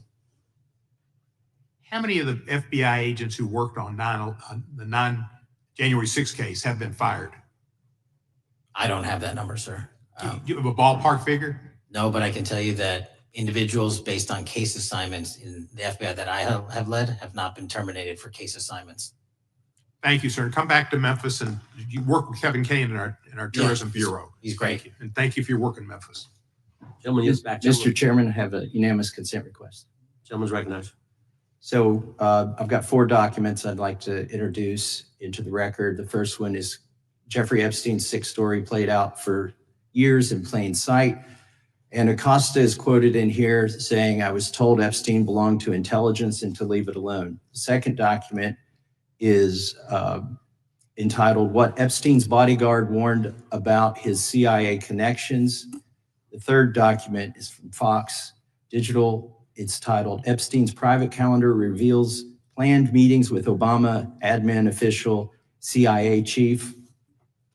And the last document is Wall Street Journal article that highlights Ehud Barak's 36 meetings with Jeffrey Epstein. He was the former Prime Minister of Israel and head of military intelligence for Israel. It may have held that title when he met Epstein, and then, yes. Without objection, the gentleman will hold for a second. The gentleman from Maryland is recognized. Thank you, Mr. Chairman. Just one UC request. This is Judge Engelmeyer's decision from August in U.S. versus Epstein, stating the government's 100,000 pages of Epstein files dwarfs the 70-odd pages of Epstein grand jury materials. Without objection, the gentleman from Kentucky is recognized for 5 minutes. Thank you, Mr. Chairman. Director Patel, I watched some of your Senate hearing yesterday when Senator Kennedy asked you, you've seen most of the files, who, if anyone, did Epstein traffic these women to besides himself? You replied, according to the transcript, there is no credible information that he trafficked them to anyone else. You also said somewhere in the hearing and here today that the problem is that the case files are constrained by limited search warrants from 2006 to 2007, and that the non-prosecution agreement hamstrung future investigations. Those constraints only apply to the Southern District of Florida. They do not apply to the Southern District of New York, the location of the 2019 sex trafficking indictment, which produced many things, including a series of FD 302 documents.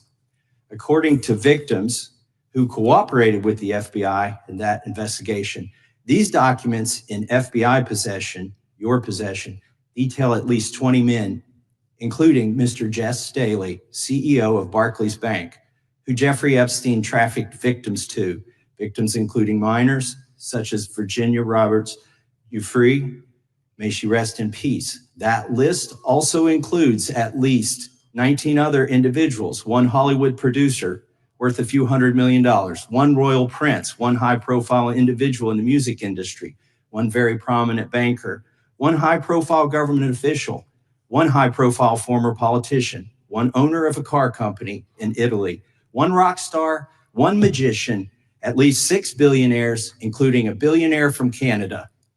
We know these people exist in the FBI files, the files that you control. I don't know exactly who they are, but the FBI does.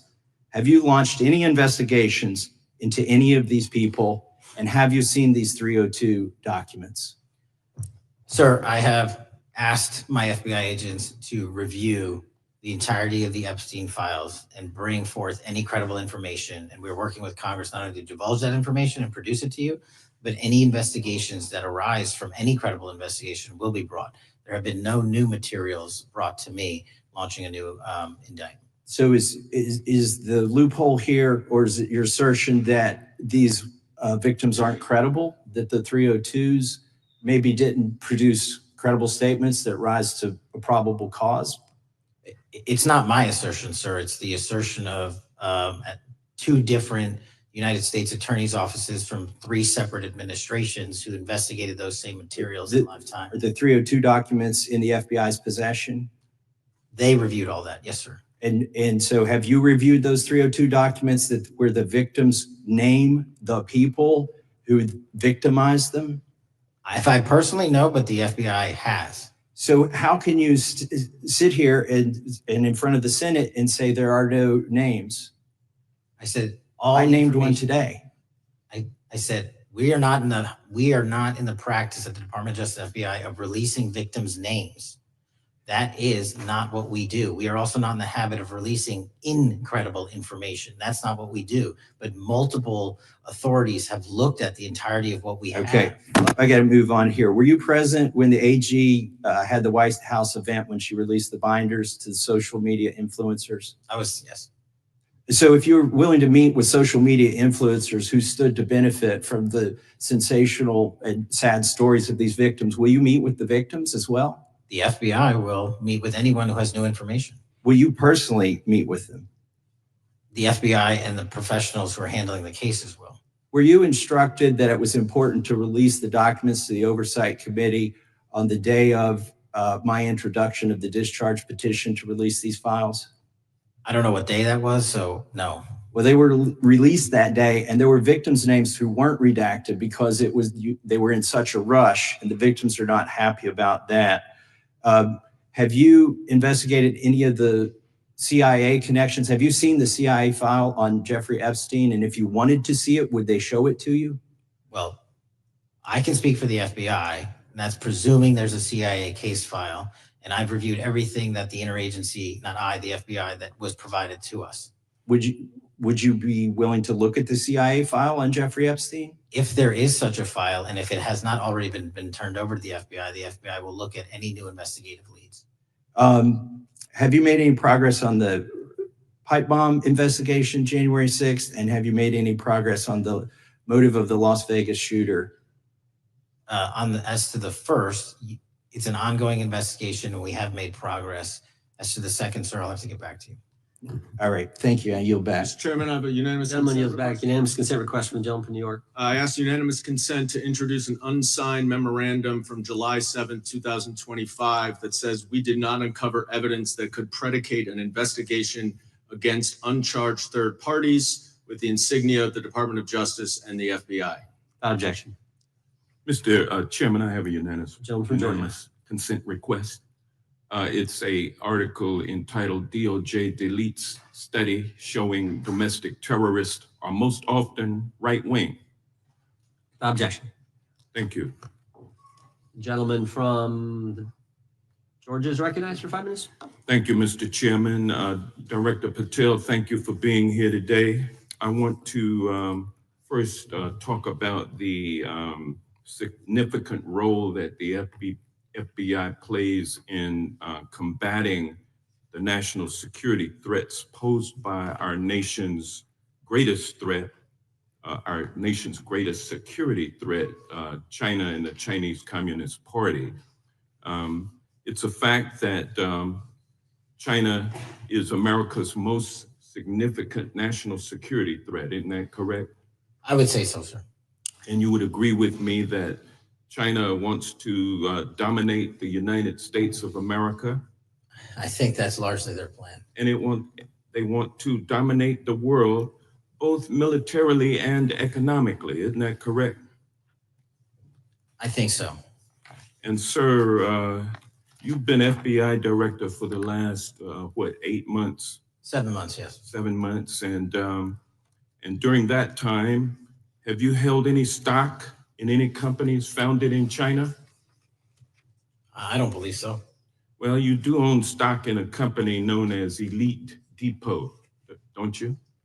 Which one, sorry? Elite Depot. You own stock. I think that's, I'll have to get back to you. I think it's a law firm and it's a company out of Singapore. Okay, well, no, the company out of Singapore, which is owned by Elite Depot, is the Shein Company, which was founded in China, correct? That company operates out of Taiwan. Well, they changed their headquarters from China back in 2022 to Singapore for tax purposes, but it's owned by a Chinese billionaire. I think his name is Charlie Zhu, and you own stock in the company that owns Shein. Which I disclosed during my confirmation process. You certainly did. And now, do you still hold that stock in that Chinese company? Pursuant to the Department of Justice, who reviewed my material that was submitted during my confirmation process, I was able to hold certain stocks, and they made the decision. You still hold the stocks that you have? You still hold on to these Chinese stocks, these stocks in this Chinese company? I disagree that it's a Chinese company, but I was in the DOJ, when you're appointed, makes a call on what you can and can't possess. Well, now, let me ask you this. Chinese companies steal trademarks. They produce counterfeit products and sell them over the internet on platforms such as Shein. They steal intellectual property. They steal data from American companies. And to me, it seems inconsistent with your role as FBI director that you would own stock in a company that is based in a country that is the nation's premier national security threat, it's like you are putting your own financial security over the security of the nation. I disagree with that characterization. Well, I think the American people look at it like it's a classic situation of the fox guarding the hen house. If the FBI is charged with investigating espionage, economic espionage by companies controlled by the Chinese Communist Party, and you are the director of the FBI, you've got a conflict of interest. Sir, I would just show if there's any intimation that I'm against. Why are you holding on to this stock? It wasn't a decision I made. And it's valued at up to $5 million as of when you last reported, correct? $5 million in stock? I don't follow it. You don't follow it, but you're still making money off of it. I don't have any money off of anything. Well, What I have done, Trump's trade policies directly impact the value of that Chinese stock. Won't you agree with that? Which trade policy? I'm not a trade expert. Okay, all right. But I want to tell you You're this. crazy on me today. Let me ask you this question. Why are you hiding pedophiles? Why are you shielding pedophiles? Why are you protecting pedophiles? That is maybe the most offensive thing you could say to me, given the numbers. Well, you have not released Given the the Epstein numbers files of pedophiles. You were aware of we the have Epstein arrested- client list that was published in the 18,000. Time the gentleman has emails released. expired. The gentleman yields back. Can I answer the question? Can I just respond? Of course, the gentleman can answer the question. Since I took over the FBI, there has been a 33% increase. Sir, all of that started under Christopher Your time Wray. is done. No, but it didn't. The witness gets to All of answer that the started question, under and then the we'll go to our previous, next. 33. FBI director, sir, and you're coming in here trying to take credit for something that a previous director Gentlemen, instituted and largely brought to conclusion. I take I no think it's very credit. clear that offensive. the It's director offensive. has numbers are so incorrect much also. better than the previous director. It's Dr. Patel, if you deceptive. want to I take- answer the question. I take no credit. The men and women of the FBI have seen a 33% increase in the number of counterintelligence arrests out of the And PRC. so all of a sudden, when And you you- coming in 7 months ago, and Gentlemen's time has Heaven on earth. expired. and on the sir, the pedophile American public not gonna accusation, go for that. we have arrested 1,500 child predators in the last 7 months. Under investigations More initiated than by anybody the prior Appreciate the directorship. director's good work, and we really appreciate that the time the gentleman has expired. We now go to the gentleman from Texas. Thank the chairman. Thank the FBI director for coming before the committee. I assume the FBI director, Mr. Patel, I believe you probably agree with me that there's a significant organized effort on the left side of the political spectrum to advance criminal organizations being able to put more criminals out on the streets. That what we've seen this in daily action. Are you familiar with the report that came out this last Monday from the Law Enforcement Legal Defense Fund? I'm not familiar with that, sorry. So this report came out this past Monday, and it said that significant amount of the money flowing out of George Soros and other leftist organizations and funders has been funding DAs and prosecutors, and quote, many of these DAs have never managed an office, prosecuted a criminal case, developed organizational policies. In dozens of America's largest cities and counties, this report finds these progressive district attorneys have outsourced core parts of the American criminal justice system to activists and political donors, taking direction and advice on everything from staffing decisions and communication strategy. Organizations, it's a complex web of donors going in through these organizations to put radical DAs and prosecutors out there, putting criminals on the streets. Does the FBI director agree that this exists and is a problem? I will accept the factual representation, and if that exists, it is a problem. The organizations such as TIDES, the Fair and Just Prosecution, Brenner Center for Justice, Partnership for Safety and Justice, the Vera Institute of Justice, the amount of dollars flowing from George Soros through and to these organizations and to the various prosecutors that have resulted in increased crime on our streets, including the brutal murder of the Ukrainian refugee in Charlotte. I bring that up because that is one component of the problem. In addition, we have an organized effort targeting our border. The NGOs, the nonprofits in the deep pockets, the United Nations, charitable organizations, and a long list of over 250 organizations that the Center for Immigration Studies put out that lays out a complex web of organizations that were moving people into our country, knowing that they're dangerous, knowing that they're criminal, associated with taxpayer dollars flowing through the United Nations and donor dollars flowing through organizations, including ostensibly religious ones, putting these dangerous individuals on the street that resulted in fentanyl in our communities, that resulted in the death of Jocelyn Nungare, of hundreds, thousands even, as the director testified, 100,000 people dying from these narcotics every year. All of this in an organized effort, a complete effort by the radical left to use taxpayer dollars and these dollars to put people on our streets. In addition, the extent to which we've seen now with the Southern Poverty Law Center and their hate map targeting, for example, the Family Research Council, where we had a shooting right here in DC over a decade ago, putting Charlie Kirk, putting a target on TPUSA, Antifa, other radical organizations that are very specifically organized in targeting conservatives and ordinary Americans. Well, how about the organized effort to infiltrate our schools and advance a transgender agenda and advance a radical agenda, perhaps one that we will see exposed further in the individual that actually shot Charlie Kirk? Here's my question. Will you as the director, and are you as the director, pursuing all legal channels to follow the truth wherever it may lead on this organized effort? One. And two, do you agree that Congress should take all action necessary to expose this web of dollars that are flowing to undermine our way of life? I got another minute in my time that I'd like to hear from you on this topic broadly. I'll keep it short. Investigatively speaking, we are doing the following. We are following the money. We are following the money in every organization and every person that is violating the federal code. And it doesn't matter what your background or ideology is. We are following the money. We are using legal process to follow that money, issuing subpoenas to follow that money, using grand juries to follow that money. And when we have results to recommend for prosecution to the Department of Justice, we will do that. And we will continue to publicize documents through Congress, yes, when we make these findings. Mr. Chairman, I'd like unanimous consent to insert the record outsourcing justice by the Law Enforcement Legal Defense Fund that I alluded to before.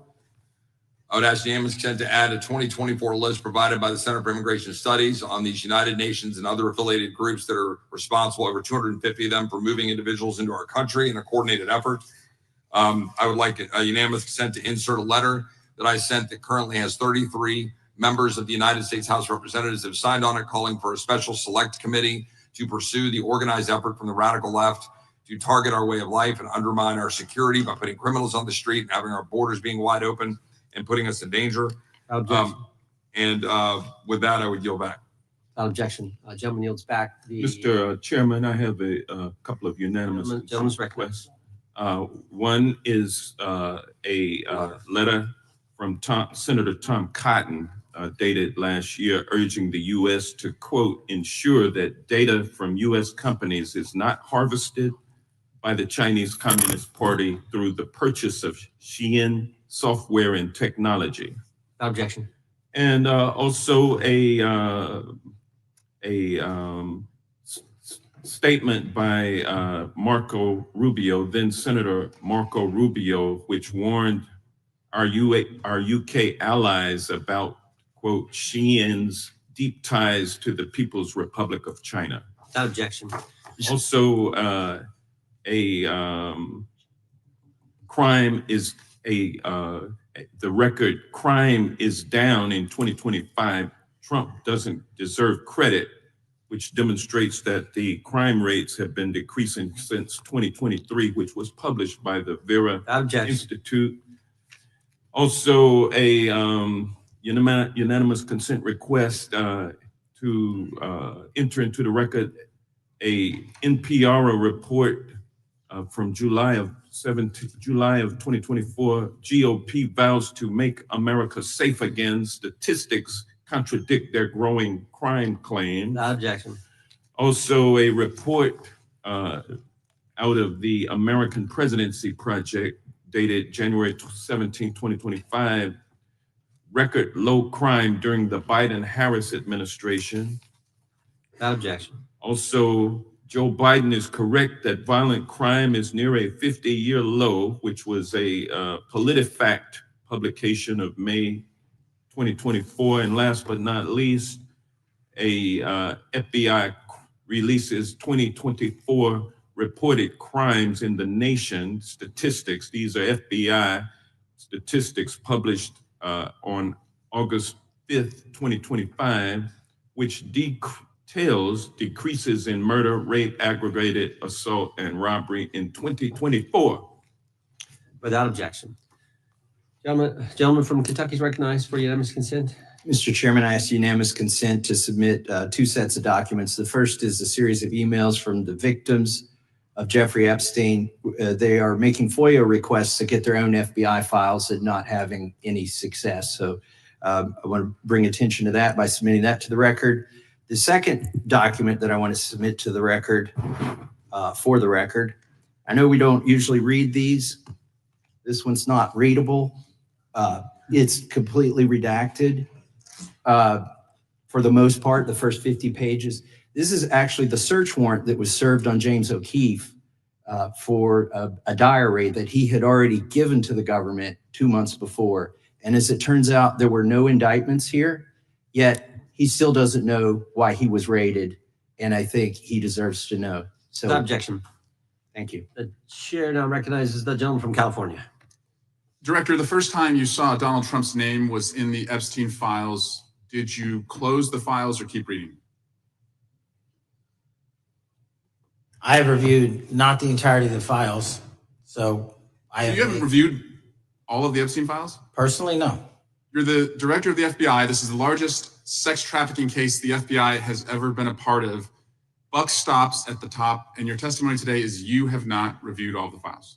What I've been doing is been busy providing the safest country this country has seen in modern U.S. history in historic speed, because the men and women of the FBI are given the resources to reduce the homicide rate, to reduce the drug trafficking rate, to reduce the amount of children that are being trafficked and the number of. It sounds like those children being trafficked would appreciate the director reviewing the files.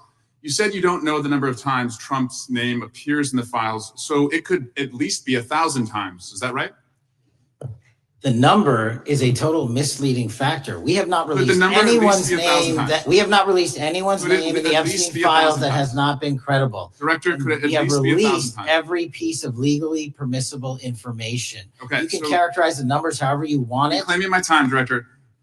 It sounds like if you don't know the number, it could at least be 1,000 times. It's not. It's not. Is it at least 500 times? No. Is it at least 100 times? No. Then what's the number? I don't know the number, but it's not that. Do you think it might be your job to know the number?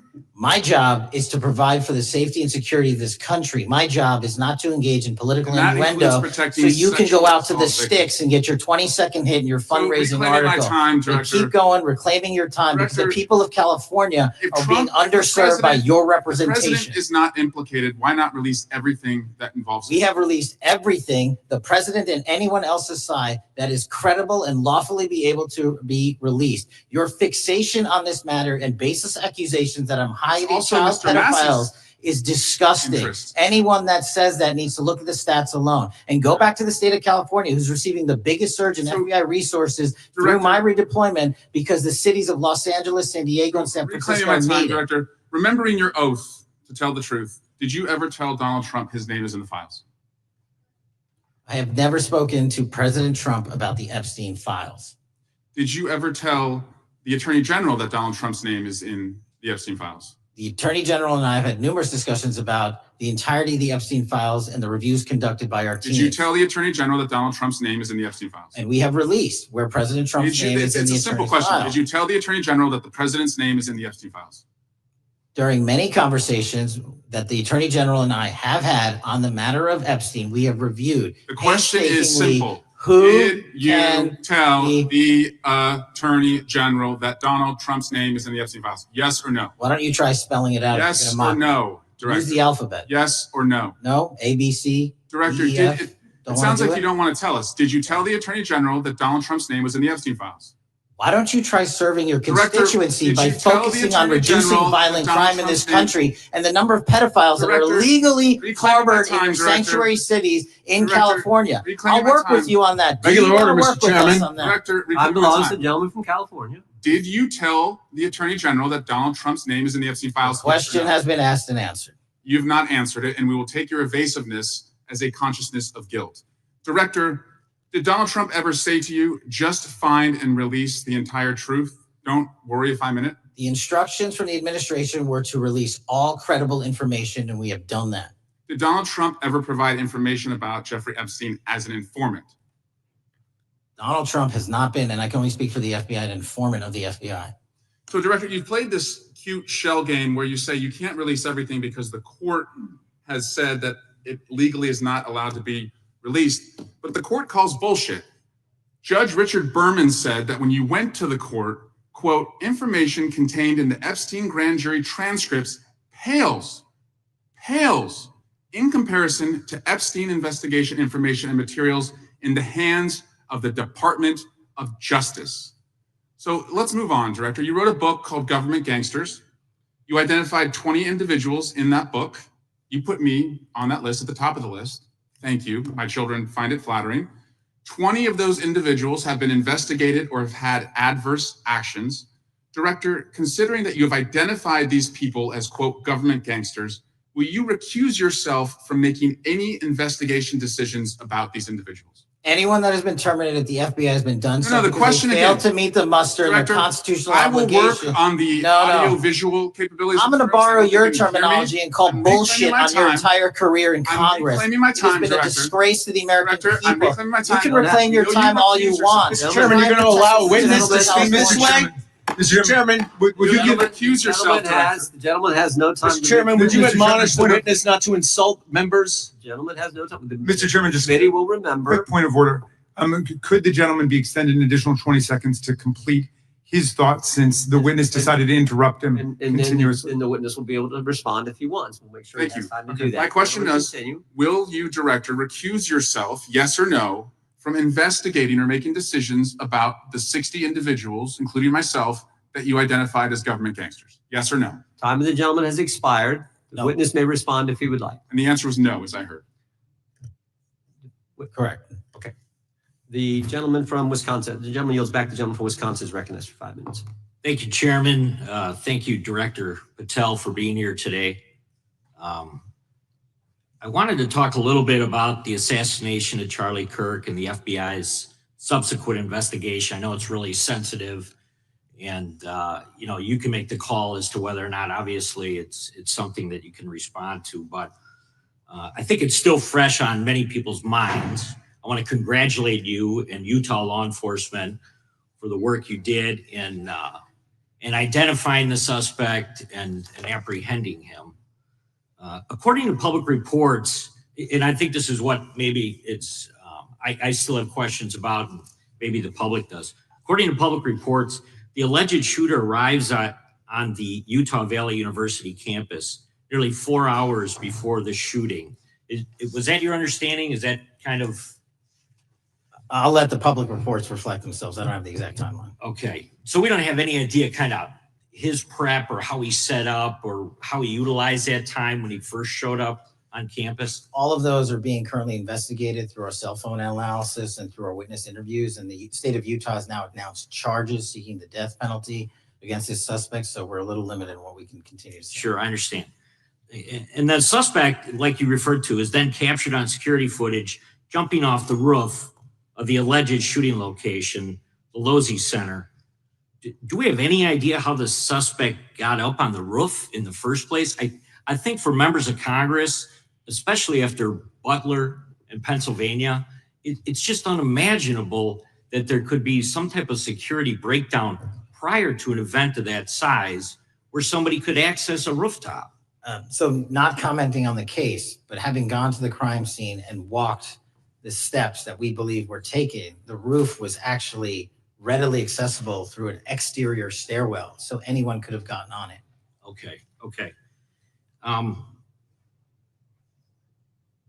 The suspect flees on foot to kind of this wooded area where he drops the rifle, wraps it in a towel, and then proceeds to his staged vehicle and basically drives home. So do we have any idea what the towel was about? Was it used later to identify a place where the firearm was left, or?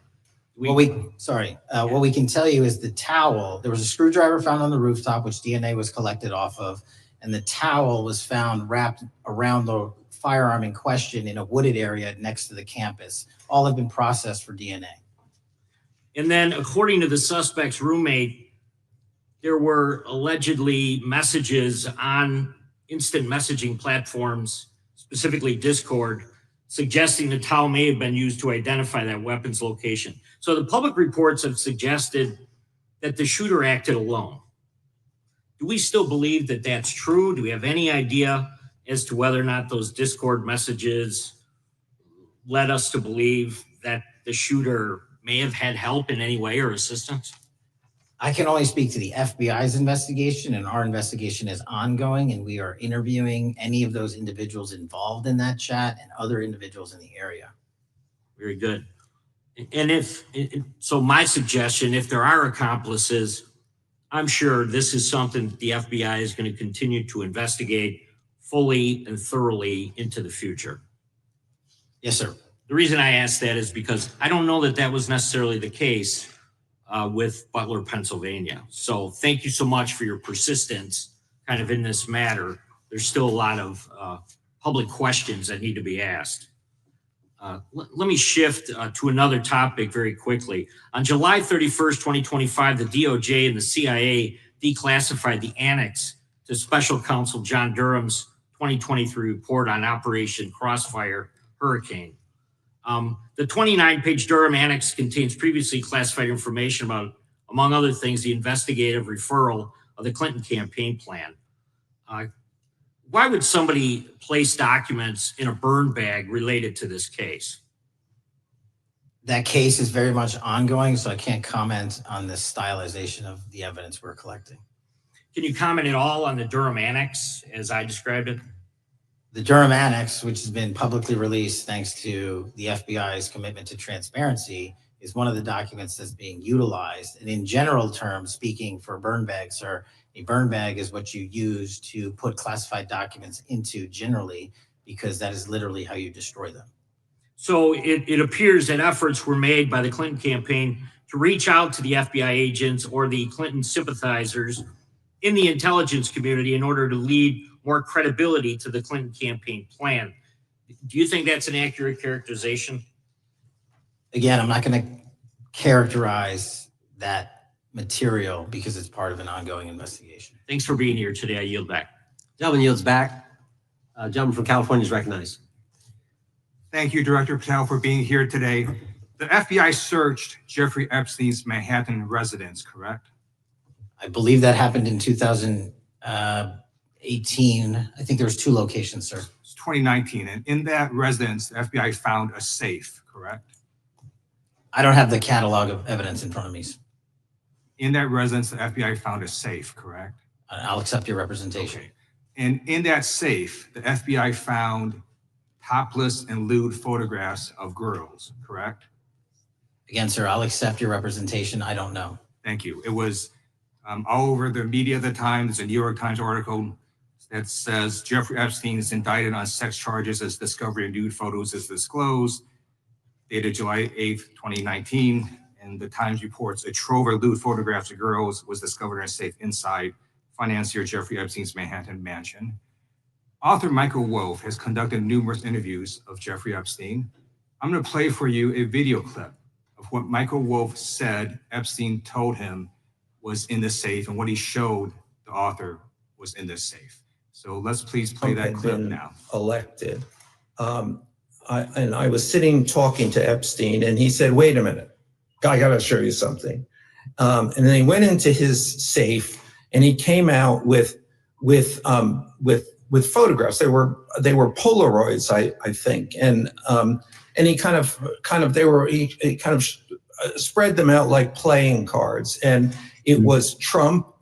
I mean, I think there were a dozen of them. And it was Trump with girls of an uncertain age at Epstein's Palm Beach house where all of the things that he would ultimately be accused of took place. And I remember very vividly 3 of them. There are 2 in which Trump is, the girls, topless girls are sitting on Trump's lap.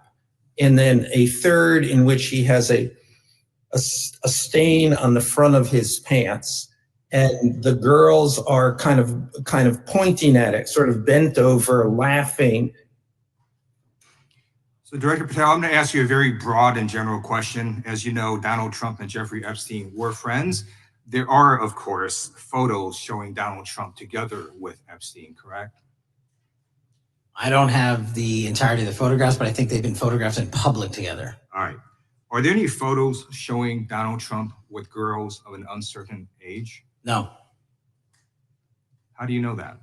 Because that information would have been brought to light by multiple administrations and FBI investigators over the course of the last 20 years. Well, you know what? That's just not true, because no one knew about the creepy birthday message that Donald Trump wrote to Jeffrey Epstein until the Wall Street Journal disclosed it. And then all of a sudden, the Epstein estate provides it to Congress. So certainly, you weren't there at the search. You don't know what Epstein may or may not have done with those photographs even prior to the search. Maybe someone has it. Maybe the Epstein estate has it. You raise a great point. So I'm going to ask you, have you asked to talk to Michael Wolff? You raise a great point. I haven't personally asked to talk to Michael Wolff. Has the FBI asked? But the FBI, I'll get back to you if the FBI specifically So Michael Wolff has ever. about 100 hours of testimony of Jeffrey Epstein. Wouldn't it be good for the FBI to interview Michael Wolff? I'm not saying they haven't. I just don't know. Has FBI subpoenaed the tapes that Michael Wolff has conducted of Jeffrey Epstein? I don't know. All right. So if you could provide us an answer, that would be terrific. Sure. Well, let me ask you this question then. Have you looked at all the photos in Epstein files? I have looked at all the information that the investigators who investigated this case have provided to run out credible leads. And in the Epstein file, was there that creepy birthday message that Donald Trump had written to Epstein? But that's what I was trying to tell you. You raise a great point. The estate of Jeffrey Epstein has a voluminous amount of information that they have not released before. Okay, so that's great. So wouldn't it be great if FBI subpoenaed the estate of Jeffrey Epstein for all that information? The estate is under no obligation to provide that material, even pursuant to a subpoena. That's a great point. Yeah, that's just false. Okay. That's just false. You're the frickin' FBI. You can subpoena the information from the estate, and you better do that. That's literally not how it works. I'm going to move on now and talk about Epstein's client list. You confirmed that exists. Attorney General Pam Bondi confirmed earlier this year that it exists. So I just want to ask you a simple question. Is Prince Andrew on Epstein's client list? The material related to Prince Andrew has been made public. Is Prince Andrew on the client list? We have released the index of names that were in Jeffrey Epstein. Is Donald Trump on Epstein's client list? The index has been released, and the index will speak for itself. So I'm just going to say, America is a huge red flag. The FBI director could not answer whether Donald Trump was on Epstein's Gentleman's time has list. expired. I yield now back. recognize the gentleman from Virginia. Thank you, Mr. Chairman. I want to thank the director for being here and for his work over the last several months, removing the taint of partisanship that has infected the intelligence community over the past several years under the last administration, under the last several directors, standing up for law enforcement, standing up for the brave men and women who work in your agency. But to set the record straight, we have to correct the record. And the record, early days of the first Trump administration saw a dramatic spike in news stories that contained sensitive and sometimes classified details about the FBI's bogus Russia probe, about a leak a day. It's unacceptable that senior FBI officials coordinated to leak classified information to try and harm President Trump. Documents produced to the committee in August of this year revealed that the FBI interviewed a former intelligence committee staffer who gave details on a systematic process through which leaks of classified information were affected by then Chairman, now Senator Adam Schiff. Were these findings escalated within the Bureau's chain of command, and if so, to what level? Sorry, were the findings escalated? Were these findings that were given to us escalated within the Bureau's chain of command, and if so, what level? Did you receive this information? That entire matter is currently under investigation by the people at the FBI that handle leaks of classified information. All right, it's good to know that there is an ongoing investigation. Can you tell me whether these leaks to the media compromised any ongoing FBI investigations during the Trump-Russia probe? I can tell you, generally speaking, the leaks of classified information are detrimental to any work the FBI is doing.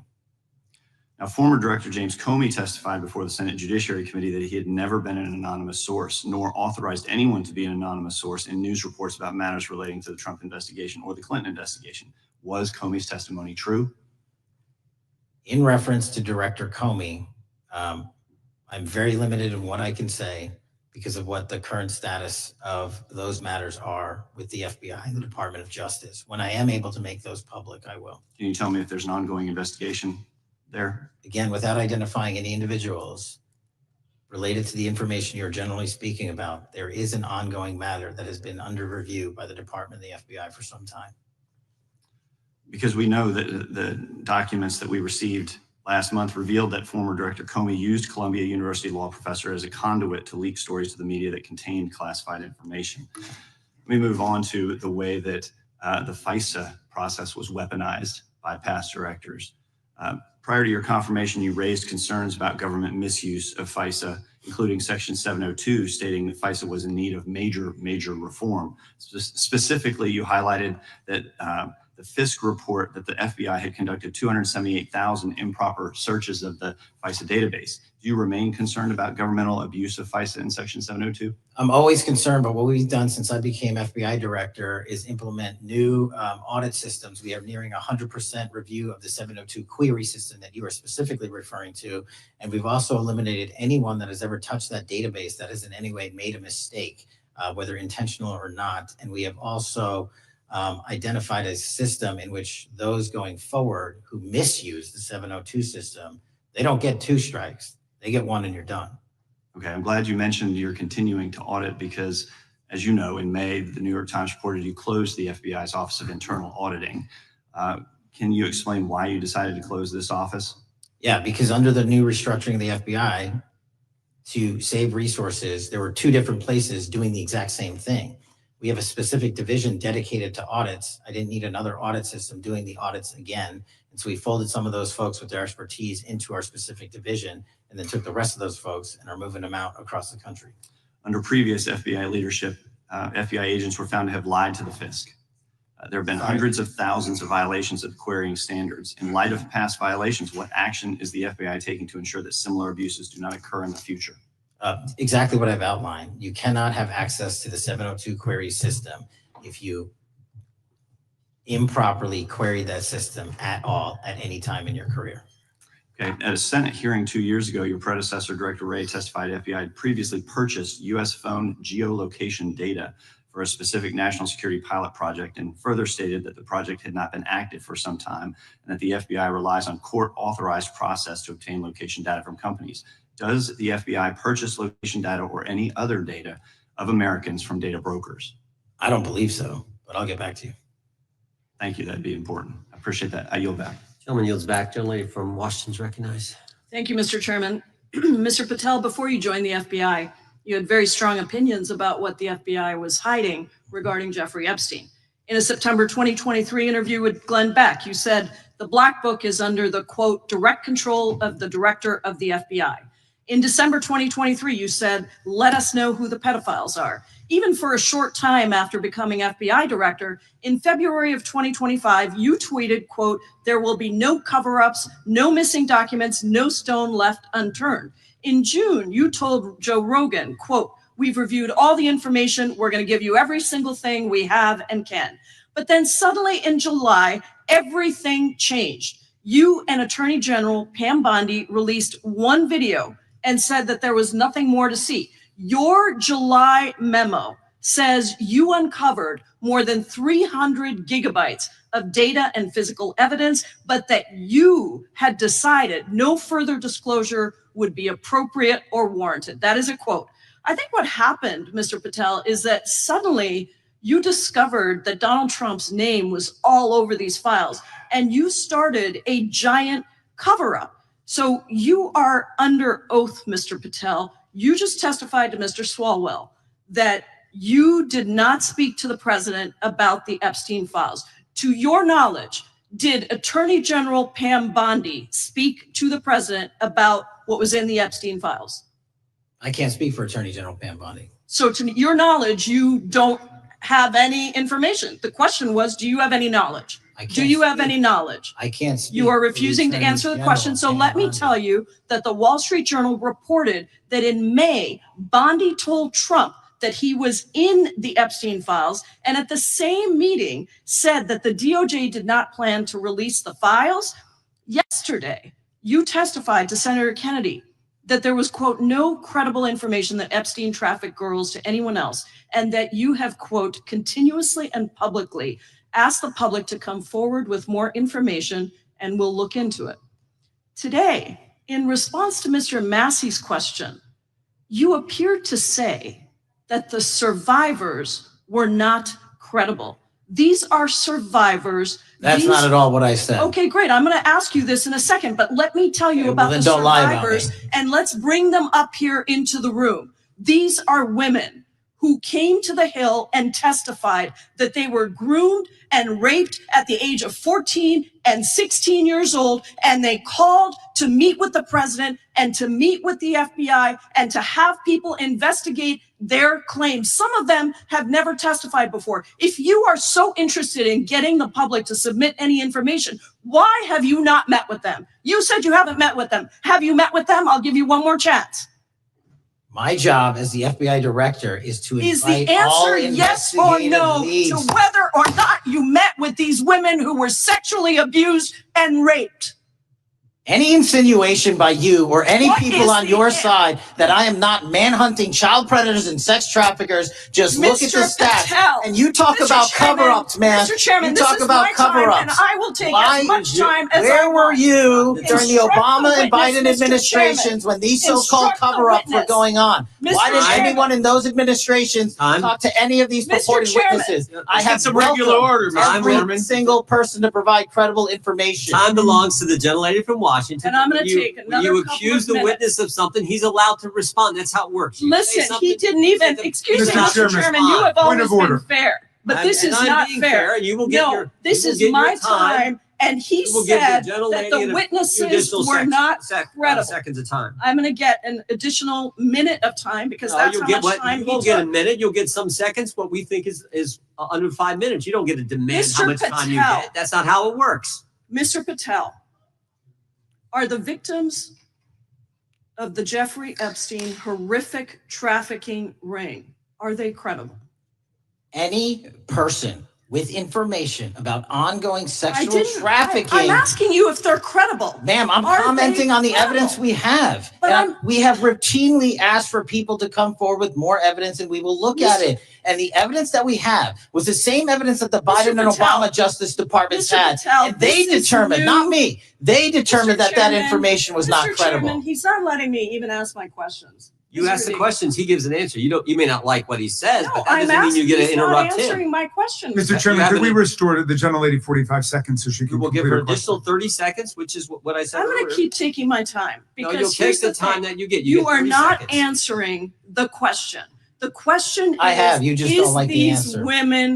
are these women credible? It's a yes or no answer. I have answered the question. Well, and I what is keep the telling answer? you, I'm the only FBI director that has welcomed new information in this case. This You're not- administration is the only one that has welcomed any new information in this Is there case. a yes or no to Present whether the new victims credible are credible? information.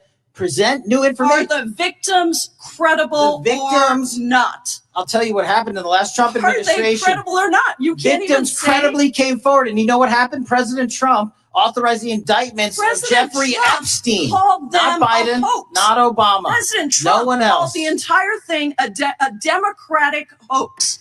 So I would like to ask The gentlelady's if time has you expired. will I give her meet- the additional if 45 you- seconds she if you requested. will The meet- gentlelady yields back. The gentleman from Mr. New Chairman, Jersey is I would like recognized to for his ask if 5 you would minutes. meet with the women who were sexually Time does not abused belong. and raped and groomed Time does at not the belong ages to the of gentlelady from 14 Washington. and The time now 16 years belongs- old. Are you Time- going to cover up? No, I'm Are not you gonna- going to I'm continue gonna to recognize cover the up gentleman for from the New Jersey rich for and his 5 minutes. powerful men, including those that might be on this committee? I can yell yell too, Mr. Chairman. I don't want to yell above this. To The time belongs testify. to the gentleman from New Jersey. I Are you appreciate the going to allow gentlelady them to yielding back. testify, Mr. Patel? Go ahead. Will you allow them to testify to you, Mr. Patel? Mr. Patel, thank you for being here. I know it's been an interesting and difficult 2 days. And I wasn't going to talk about the Epstein thing because there's a lot of other issues that affect the FBI, but I have to say a few words. I've sat here, I've listened to this, I've watched it, and you know, my Democratic colleagues are so concerned now, Mr. Patel, all of a sudden. Where were they last year? Where were they the year before? Where were they the year before that? Where was the last president in any of this? All I know, the only thing I see is a single letter from the ranking member that was sent in 2019 that he didn't like the plea deal, and some people signed on to that. Most of the truth, the real truth, let's be honest, let's be intellectually honest. The real truth is we didn't hear from them at all. Anybody of them, hardly any of them ever mentioned it. Some of them didn't mention it at all until the beginning of this year. Earlier in the year it started. Not one Democrat asked Director Wray. We all remember Director Wray was here. Not once, not twice, multiple times. Nobody asked Director Wray about Epstein before this committee. Nobody was that concerned. Where was the concern for the victims then? Where was the moral righteousness then? Where was the outrage then? Where was the sense of duty then? Where was the desire for accountability then? Where was the urgency for justice then? Most of all, where the hell was the integrity then? You know what the truth is. Let's just say it, man. Tell the truth time. The truth is, it's politically useful for them to try to do this now, even though they didn't give a damn about it in the past. And you know what? That's an insult to the victims, and that's an insult to America. Continue to do the work you're doing. Continue to uncover what needs to be uncovered. One real quick thing before I say anything to 9/11. We know that was mishandled by the past director and by the past FBIs. There are family members here. There are family members who are concerned. God Almighty, we want to get to the truth of that. I ask you, please, to meet with them, to talk to them, and to investigate this with truth. You know, in the Biden administration, we went through a very dark and difficult period of time. The FBI trust was broken with the people. Catholics were, this is the stuff we've been talking about, were labeled radical threats for praying in their churches with their rosaries. Parents at school boards were called terrorists for standing up for their children. Hindu holy men in New Jersey. We have the largest Hindu temple in the world. They were attacked. They were put up against the wall with guns to their heads. So it isn't just a Catholic or Christian thing. American Jews were targeted in colleges and universities, and a lot of folks in the FBI, in the past FBI, not this one, didn't give a damn. We can't go back to targeting religion. We can't go back to silencing free speech. The Biden administration did that. So I got questions for you. Hopefully thoughtful questions that you can answer for us in a thoughtful way. How is this FBI now, under your leadership, how are we restoring trust for Catholics, for Hindus, for Jews, for parents, for all the other, for just American people that were targeted by FISA because they had a different viewpoint? How are we restoring that trust in the FBI? Multiple ways, sir. One, and maybe most importantly, is through transparency and providing the American public with the material so they can see, read it themselves as to what the abuses were in the past, whether it relates to the Catholic memo or the Hindu incident you talked about at the largest temple in North America. Any institution of faith and any member of faith will not be investigated by this FBI because they are men and women of faith ever, period. And nor should they. Nor should they. I don't mean to interrupt you, but my God, of all the amendments to the freedom of speech, freedom to believe in what you want to believe in, I know you're standing up for that. Continue. I'm sorry. No, that's it. Sorry. Okay.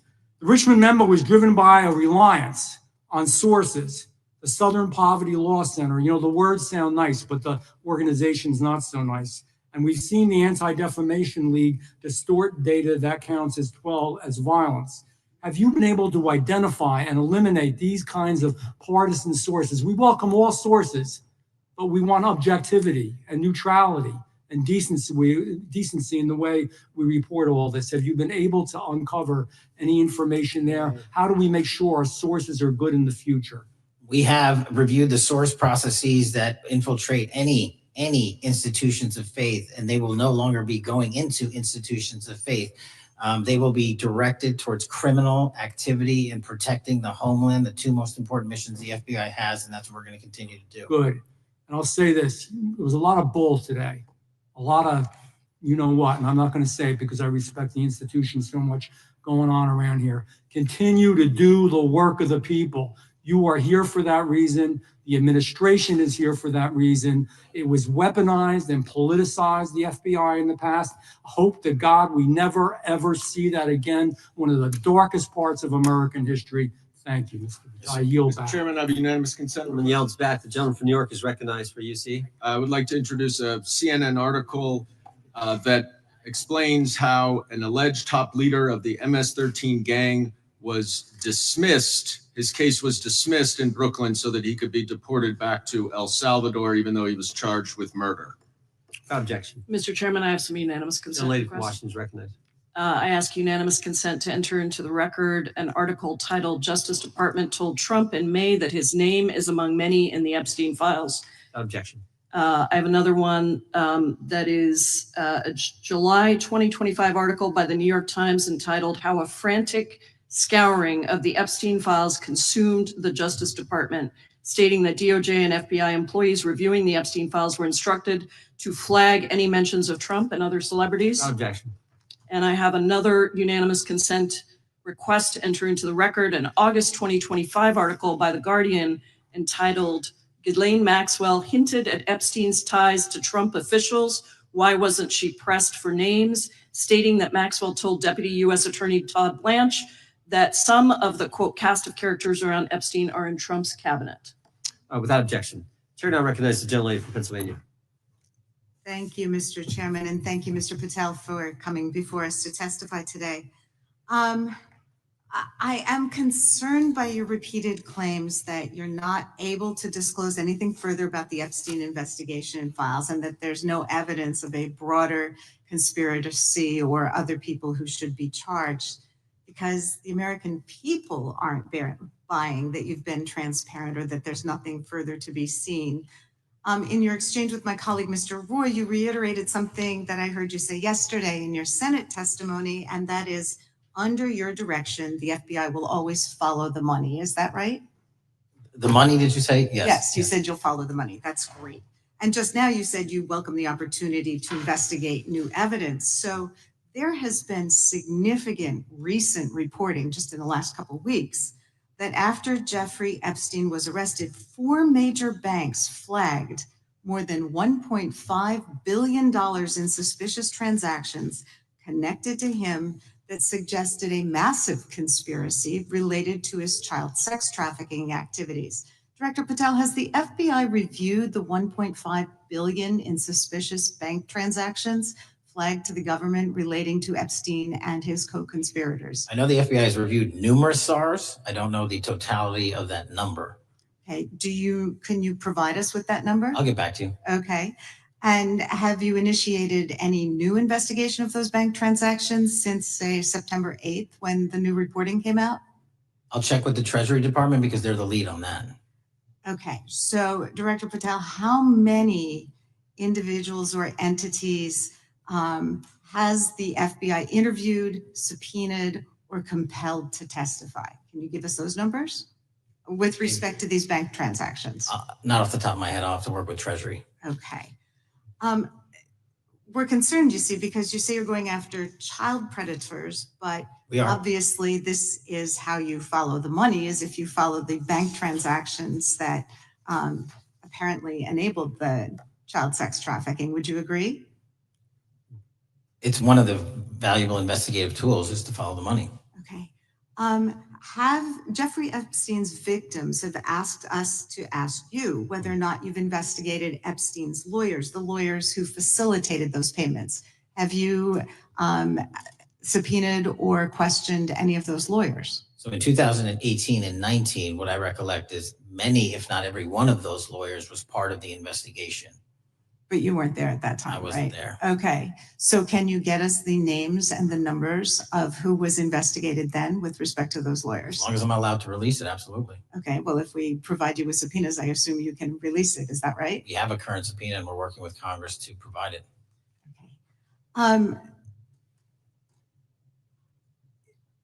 You've said that the Acosta investigation had an original sin. Mhm. What do you mean by that?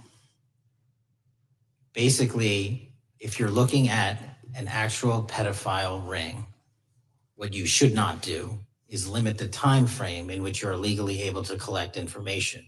So search warrants that Mr. Acosta utilized in 2006 and 7 leading to the 2008 plea agreement had a very specific narrow window of years, I think 3 or 4 years. And so information pursuant to legal process wasn't collected for 10 years or 15 years or 20 years. It also, subpoenas were not sent out to hundreds of witnesses at the time, hundreds of victims at the time. None of that was done. None of these people were put in grand juries. And so the totality of information from the jump, instead of being this big, was like this. And that, in my opinion, is not how you run an investigation if you're trying to break a sex trafficking ring. So you're now in charge of the FBI. Why haven't you done that investigation? Great question. And here's the answer. Simply because I am not able to go back 20 years and collect information that the courts had decided was already subject to search warrants. They have said this was in the investigation. There's a non-prosecution agreement out of that plea. And when the case was reopened, and this is where it comes into play, when the case was reopened in 2018 and 2019, the search warrants, again, were limited to the conduct of Jeffrey Epstein. Now, whether that's right or wrong, that's a different discussion. But I'm telling you, that's the information Well, we I think that reviewed. is a different discussion. And I think the discussion we'd like to have today is why you aren't following the money with respect to the broader conspiracy that it has been reported in the New York Times and elsewhere.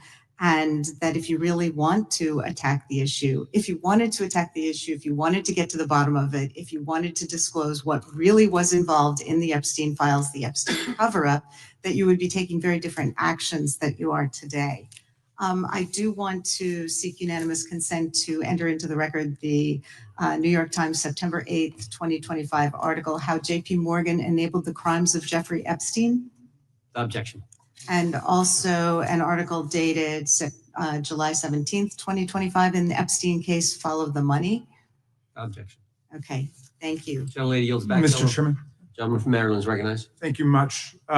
Pursuant to Clause 2K6 of Rule 11, I move that the committee subpoena the CEOs of 4 banks, J.P. Morgan, that's Jamie Dimon, Bank of New York Mellon, Robin Vince, Bank of America, Brian Moynihan, and Deutsche Bank, Christian Sowing, in order to get the suspicious transaction reports. These 4 banks have flagged to the government $1.5 billion in suspicious transactions related to the sex trafficking crimes and conspiracy of Epstein, Maxwell, and all of their collaborators. And as you know, Mr. Chairman, we got the SARS reports for Hunter Biden totaling around $20 million.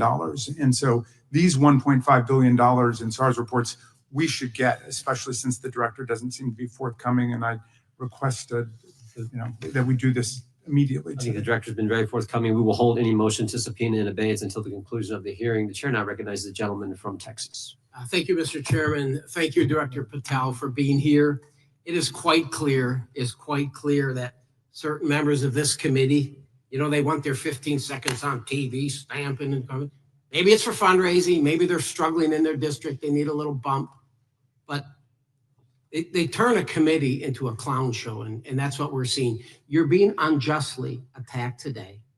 I watched the Senate hearings yesterday. You were attacked there. We know there's an agenda. There's always an agenda. It's the same characters with the same personalities, the same objective, and that is destroy the mega movement. You're being attacked, Director, is because you're effective. You highlighted what you've been doing in DC with the president and reducing violent crime. You're very effective. Another individual that was very effective with meaningful debate and dialogue was Charlie Kirk. And they killed him for it. Charlie Kirk was a man of faith.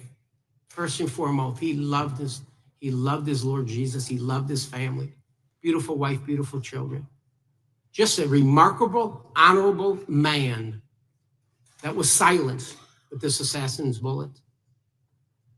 I would say if Charlie Kirk lived in the biblical times, he'd have been the 13th disciple. He'd have been the 13th disciple. We have a new committee. If you're not aware, a new select committee we got on January 6th.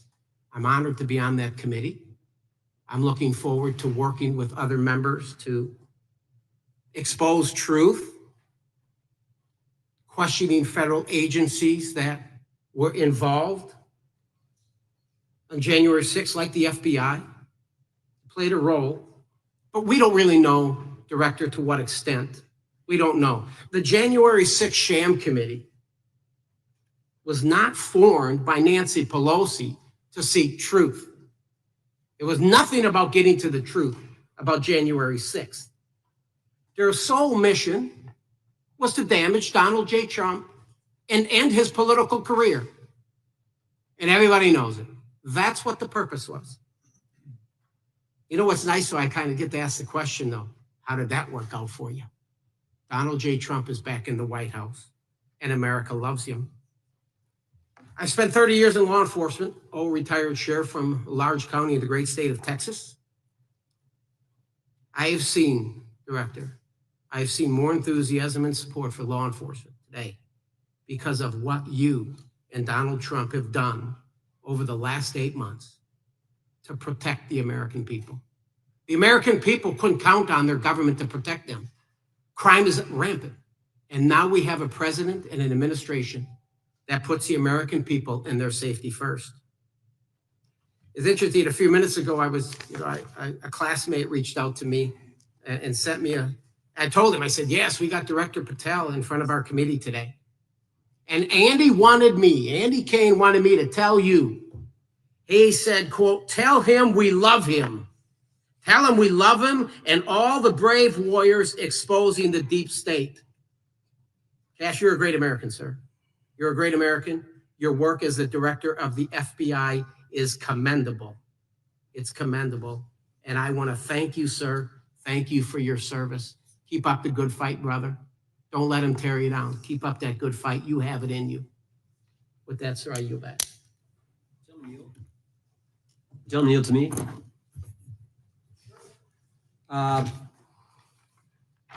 Director Patel, there were 26, the gentleman mentioned the select committee, there were 26 confidential human sources at the Capitol on January 6, 2021. 4 entered the Capitol and thereby broke the law. Do you know if those individuals were being paid by the Ray FBI?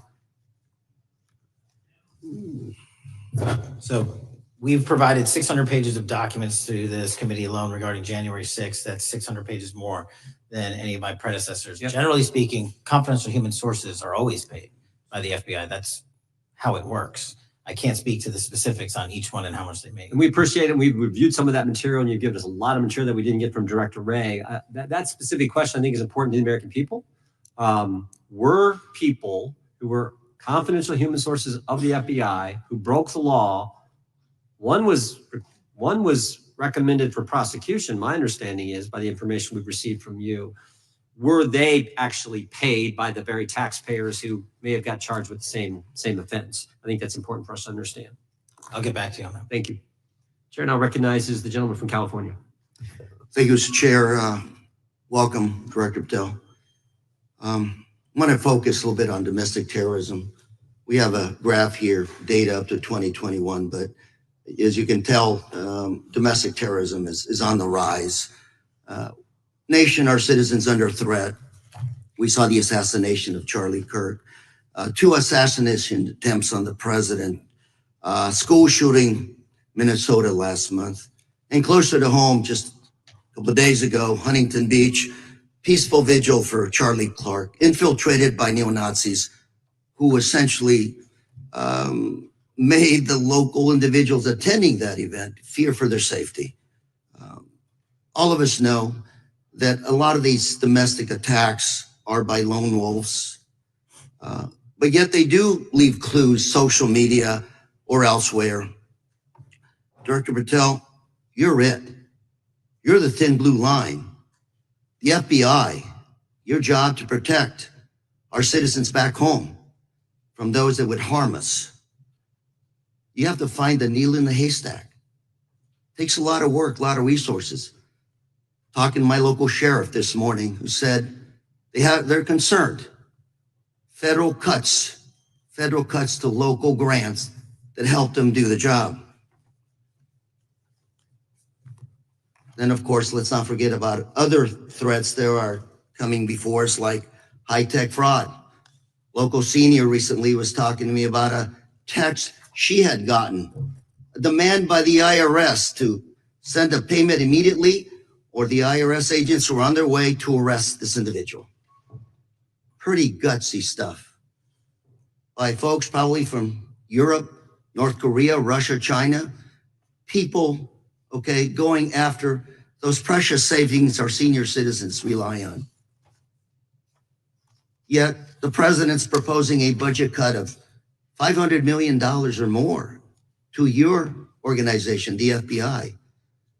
You've said that that'll essentially equate to about 1,300 less jobs at the FBI. So I'm going to ask you essentially, what is it that we can do to help you do your job? Little concerned. Friday Night Lights. One of the events I love to do on Friday nights, go to the local high school football game. Sit there at the stadium and you always say, what if? What if? You're the thin blue line. Can you do your job cutting $500 million from your budget? Thanks, sir. I think we are doing our job, and the distinction is with the budget that we have, we are flexing more resources to the field. California is receiving the largest FBI plus up of any state in the union due to that plus up. They're not getting a reduction. No state is getting a reduction. Every state is getting a plus up. And so I'm utilizing the money that we have to first plus it up. And the empty vacancies that we have, those haven't been filled in years, not under my leadership. Here's my concern. You're going to do well. You're doing more with less, is what you're saying. Yet we're about to vote on a budget that has $88 million more to protect members of Congress, the executive branch, and the Supreme Court. There's a contradiction here. Back on Main Street, we're saying you can do more with less, you can protect them with less money. Yet here in Washington, we're saying we need more money to protect members of Congress. It's a little contradiction here. Or maybe, sir, you ought to talk to leadership about coming in with your management style to protect the Supreme Court, Congress, and the administration. Otherwise, it's essentially a hypocritical situation. We need more protection, yet folks on Main Street can do with less. My concern is folks on Main Street. We also were, I think we received over $300 million in the big, beautiful bill. And we're also receiving pots of money from our interagency. So this sort of $500 million cut isn't entirely accurate. You're still getting cut $200 million plus. You're still moving your agents to do ICE work. So you are leaving a lot of bases uncovered. And I'm not going to be argumentative with you, Director Patel. I'm just saying, if that thin blue line does not hold, people on Main Street will pay the price. I agree with you, sir. And I just look forward to working with you because I am very concerned that these kinds of budget cuts are short-sighted, especially when my local sheriff calls me and says, we need more support, and we're looking at budget cuts. I'll work with you, sir. Thank you, Mr. Chair. I yield time. Mr. Chairman, I have another unanimous consent request. Gentleman yields back. The gentleman from New York is recognized for unanimous consent. I seek to introduce a December 2024 OIG report from the Department of Justice, which confirms the conclusion of the Bill Barr Justice Department that the so-called whistleblower, a disgruntled former employee of the Intelligence Committee, was not a credible witness and there were no further actions taken. Without objection. Mr. Chair, I'd like to submit some items for the record. You bet. Gentleman from California. First one, Trump's deportation diverts FBI agents off child predator cases. Second one, FBI director backtracks on administration's proposed budget cuts. And number three, Trump administration says 70% of ICE detainees do not have criminal convictions. Without objection. Gentleman from Texas is recognized. Thank you. Director, earlier this year, the committee learned of new documents tied to the Crossfire Hurricane investigation and the Russia collusion hoax against President Trump.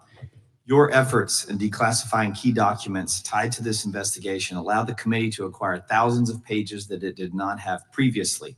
Did any of your predecessors make any effort to declassify these documents? Not to the extent we have. Did any of your predecessors share or leak any details that were classified at the time? There are ongoing leak investigations across the board at the Bureau related to this.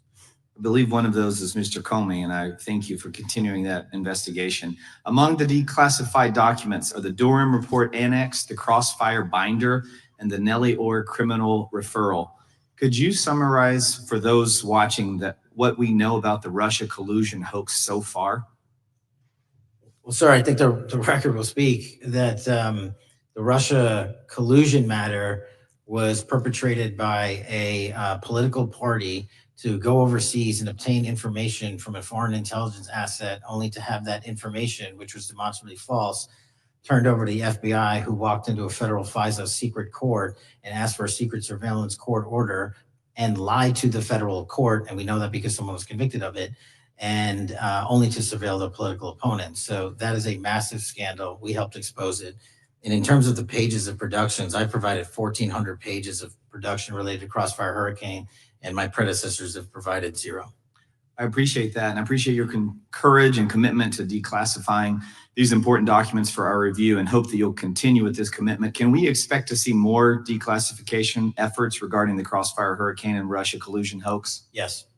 Thank you. I yield the remaining balance of my time to Chairman Jordan. Oh, I thank the gentleman for yielding. And Director, that's when it all started, right? The whole Russia, that's when it all began. And then it was Mueller, then it was impeachment, then it was Jack Smith and Fonnie Willis and Alvin Bragg and you name it. But it all started then. And that's why I think the gentleman from Texas wants to make sure we get all the information there. And I want to go back to when it was changed. We talked about this earlier. I just want to read to you what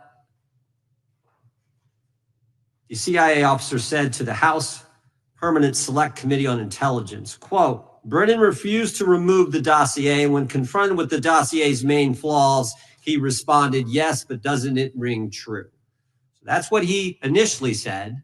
And then when he was talking to this committee, he said the CIA was very much opposed to having any reference or inclusion of the Steele dossier in the intelligence community assessment. So on one hand, you got a witness who was there who said he refused to remove it even though he knew it was garbage. And then he's on the other hand telling the committee, no, we didn't want anything to do with it. It shouldn't have been a part of the intelligence community assessment, which we know it was. You know it was. You found that. Those are two entirely different stories. I think Mr. Brennan has some explaining to do, frankly, what happened there. And I think you said earlier that this whole thing, and I think you said to Mr. Gooden, this whole thing is being looked at as part of this grand conspiracy to undermine the president, whether it's Comey, Brennan, Clapper, former head of the Intelligence Committee, now senator from whoever it is, that's all being looked at. Is that accurate? Yes, sir. Well, we appreciate that. And part of what's also being looked at, and I think the gentleman from Wisconsin brought this up earlier, what is a burn bag for, by the way? Generally speaking, the intelligence community obviously utilizes and possesses classified documents, but drafts of those classified documents and even ultimate finished products of those classified documents have to be recorded and or discarded. And if they are discarded, the only way we do that, the hard copies, is we literally put them in burn bags that are identified specifically for that purpose. And there is a very exact courier system in which those burn bags are obtained and the material inside is destroyed. So it's to get rid of the material, right? Yes, sir. And it looks like the annex that Mr. Durham in his investigation had was put into a burn bag by your predecessor, I assume, to be destroyed. Is that accurate? Without getting into the stylization of the evidence, anything that's put in a burn bag is for purposes of destruction. You find that interesting that the Durham annex was placed in a burn bag, that you would discover that when you took over as the head of the FBI? We found a lot of information in a lot of burn bags. Well, we appreciate you finding that. We'd like to know a little bit more about that, and we look forward to that information coming forward. And I appreciate the gentleman yielding. With that, we now recognize the gentleman from Colorado. Thank you. Thank you, Mr. Chairman, for holding this hearing. Thank you, Director Patel, for being here today. I have a couple of questions regarding a terrible shooting that occurred in Colorado, state, as you may know, that I represent. You've testified previously about, I think, what you would describe as your efforts to provide more information regarding the investigation with respect to the horrific assassination of Mr. Kirk. And so, in that same vein, I'm hoping you can provide this committee and my constituents in Colorado with some clarity. Absolutely. I think, as my colleagues know, in Evergreen, Colorado, Jefferson County, a county that I proudly represent, at Evergreen High School, a shooter ultimately injured. 2 students were praying for their swift recovery. There's an article here from Colorado Public Radio. The title is, quote, FBI was already investigating an account that may have been linked to the Evergreen shooter. You're familiar with the circumstances generally, Director, regarding this terrible tragedy. Yes. So my understanding from the public reporting is that an organization reported to the FBI in July of this year regarding, just reading here from the article, that the FBI opened an assessment into a social media account user whose identity was unknown and who was discussing the planning of a mass shooting with threats non-specific in nature. This is the FBI's statement to the press. And that the FBI continued to work this assessment investigation to identify the name and location of the user up until September 10th, 2025, which was the day of the tragedy. Can you provide us some clarity on what were the impediments to finding, the account user, and maybe describe in greater detail the FBI's work in that regard? Generally speaking, yes, because I know even though the shooter's deceased, the investigation we're not done. Sure. And so the impediments to finding these individuals, and you highlight a great point. We had 2 huge tragedies in the span of days in this country. The school shooting in Evergreen, Colorado being one of them. And proactively going out onto these social media platforms, which are so large, is our biggest impediment. And we need to rely on the service providers. There's actual legislation, I can't remember the name of it, that's up for renewal, which will, and I think at the end of the month, which gives service providers the ability to report that information in from their end without liability. We need that to continue, because while the FBI has so many people and the police are great at doing it, there's just too many platforms to cover down on. Well, I appreciate that, Director Patel, and I think we're certainly, I'm interested in continuing this conversation, because I think the reporting suggests that there's a pattern, and that ultimately we want to make sure that law enforcement is able to prevent this kind of tragedy from happening in the future. I have a question. It's not meant as a gotcha question, so it just frame it there. But it is in regards to some reporting around a periodic transaction report that you had filed earlier, this year. So this is in July, pursuant to the ethical obligations as a senior executive official. You remember filing that in July? Yes. Yeah, so in that report, as best as I can surmise, you disclosed that you divested $100,000 or more in a variety of different stocks, right, which I presume was pursuant to the ethics agreement that you negotiated with the Department of Justice. In that same report, there's a disclosure regarding purchases of 2 different transactions. So between $15,000 to $50,000 in a national coffee house chain, and between $50,000 to $100,000 in a semiconductor company on May 9th and May 12th. Are those transactions that you're doing personally, or are these through a stockbroker, or are these transactions that you're handling yourself? So how they happen is I submit proposals under DOJ guidance to say, hey, I would like to trade this or that. And they run their review, and the FBI runs a review, and then they come back and say yes or no. And then I make the transaction. Is there a reason that you decided to make the purchases into those 2 companies? Generally speaking, before I got this job, I was, trading stocks, but not a lot, like most people. And I just follow certain industries, and I thought that would be a good investment. So the reason why I ask, right, because you had divested in other companies, and I presume that wasn't because there were actual conflicts. It's just that you wanted to avoid an appearance of impropriety. It was both. Both, yeah. But not all of the companies were conflicts. Whatever they make divested from. I don't make the call; they make the call. Sure. Yeah. I guess my point would be, the reason why I ask is, why I said it's not a gotcha question. I have for years led an effort here in Congress to try to ban members of Congress, senior executive officials, from trading stocks. And it's bipartisan in nature. We're working really hard to get that done, Republicans and Democrats. And you can understand, I think, given your role, given the nature of the position that you hold as the leader of the largest law enforcement agency in our country, that divesting entirely, not doing day trading now, I think would be something that would be in the interest of the American people. So I just would hope you would consider that, and that moving forward, that perhaps not purchasing stocks in individual companies, I would think would be something that would be worth pursuing. Gentleman's time. I'm happy to give the witness an opportunity to. No, thank you. I'll work with you on it. Gentleman from Alabama is recognized. Thank you, Mr. Chairman. Thank you, Director Patel, for being here today. Newly declassified documents confirm that the intelligence community under President Barack Obama knowingly relied on unverified and fraudulent evidence to manufacture a false claim that Russia, in fact, meddled in the 2016 election. Is there more to be done to uncover the depths and origins of the Russian collusion hoax?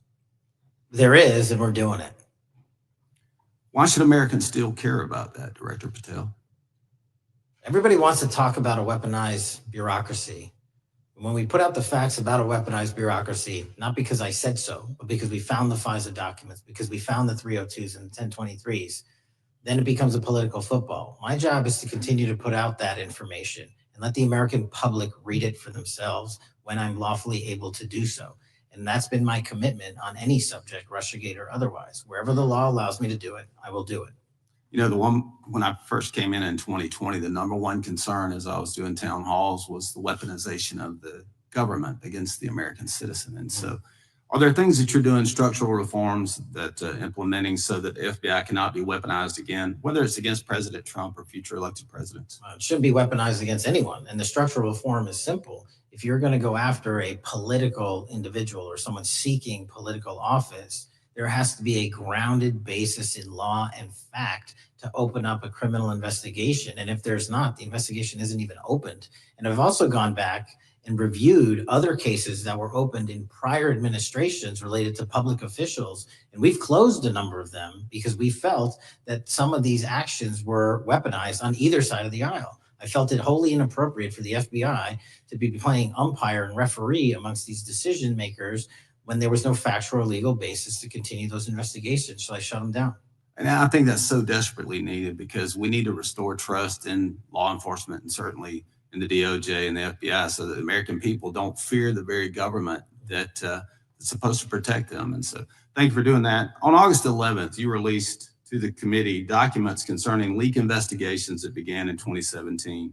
You believe these leaks were accidental or were they intentional in order to influence public opinion against President Trump? When I can publicly make a final decision on that, either through a recommendation of charging that the DOJ makes or findings that I have, I'm able to do so, but they're still not complete. Why did the FBI under Director Comey want to undermine the Trump administration? I don't know. You'll have to ask him. Think it might have been political? How will Director Comey be held accountable for his leaks and classified information concerning the Russian collusion hoax? Well, anyone. Doesn't matter what you did before or what seat you were in. If you leak classified information, that's illegal. And we will investigate it fully. And if we can bring enough evidence to recommend charges to the Department of Justice, we will. But as you know, in these leak investigations, it's very difficult to produce the information necessary. We know leaks happen. They literally happen every week. It's one of the most destructive things to this country. Media receives classified information beneficial to one side or the other. I'm a fan of none of it, and I want to shut all of it down. And we need to bring some real cases to deter individuals from doing that. And that's my focus. What was Comey's role in creating the ICA? Speaking from my memory, as the head of the FBI, he was charged under then Director Brennan, and Director Clapper and the other IC elements to come in with the NSA, CIA, FBI, and ODNI and put together a collection of information on how the information sort of surrounding Russiagate came together. So he represented the FBI in that. As former director of CIA, John Brennan, he's denied that the Steele dossier was used in creating the ICA. Is that true? Well, it's without commenting on him, the FISA has been released. And the dossier was in the FISA. It was in 4 FISAs. So I'll let the public decide. Well, former Director Brennan actually denied repeatedly that he pushed for the Steele dossier to be included in the ICA. Is that true? Did not. I'll let his testimony speak for itself, but then Deputy Director Andy McCabe also testified to the House Intelligence Committee, which has now been declassified, that were there no Steele dossier, there would have been no FISA. Well, my time's getting close, but let me tell you this, sir, and well, my colleague from Texas said, thank you for the job you're doing. You're making the American people safe.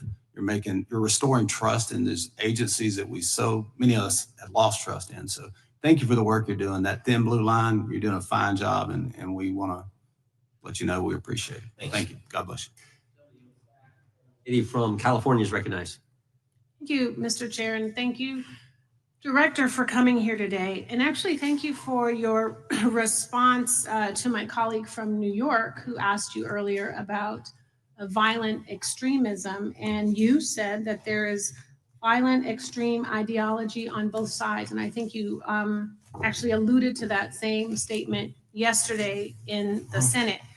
So I too have some questions I'd like to ask you. These are not gotcha questions, and just deny, please, what you deem to be false. So Dylan Roof, who followed white supremacist propaganda, murdered 9 Black parishioners in Charleston in 2015. Do you deny this? I'm sorry, Dylan Ruth? Roof, can you give me some more information? You're head of the FBI, you probably know this. If you don't know, that's fine.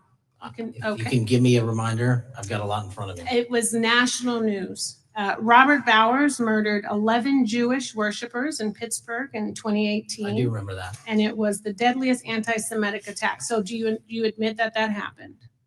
I'm not saying the other thing didn't happen. I'm just asking for a little information. Patrick Cruces, who posted a manifesto about a Hispanic invasion, walked into a Walmart in El Paso, Texas in 2019 and began firing. He murdered 23 people that day, and the youngest was 15. Do you admit or deny that that happened? I'll take your presentation as accurate. All right, well, I have to say all of these cases have been adjudicated. As I said, they are not gotcha questions. These incidents were national news. And as director of the FBI, you have access to all of this information. So in 2022, Peyton Grendon walked into a supermarket in a Black neighborhood in Buffalo, New York, and started shooting. He murdered 10 people that day.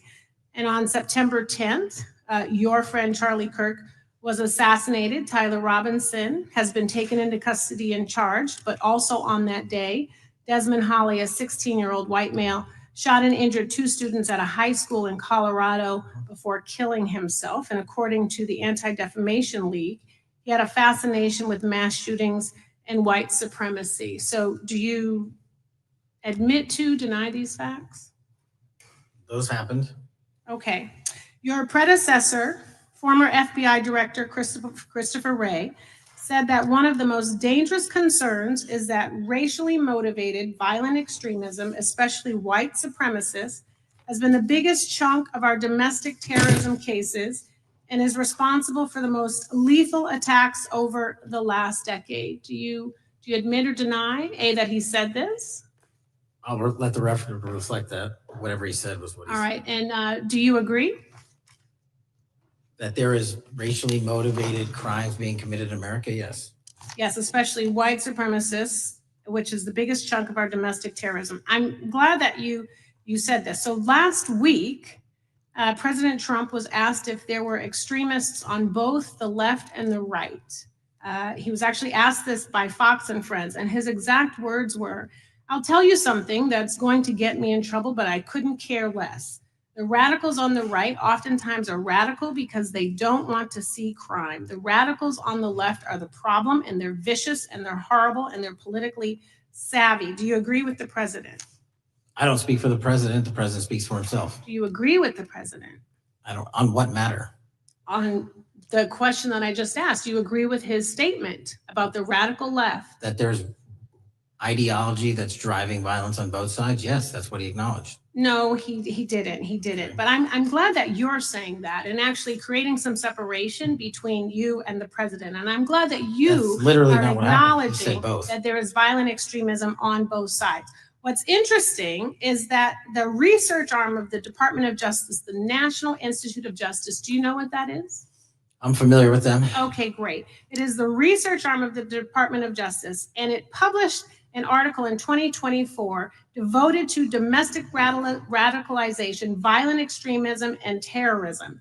I have it. It's interesting that it's no longer on the website. It has been scrubbed, but I ask these questions because what makes a strong, qualified director of any business, of any household, of the FBI, what makes a reputable prosecutor is not lapdog loyalty, but a commitment to the creed that evidence is agnostic and that the evidence will lead you to making the right decisions. And your job, no one's job is to like the data or the evidence, it is to collect it.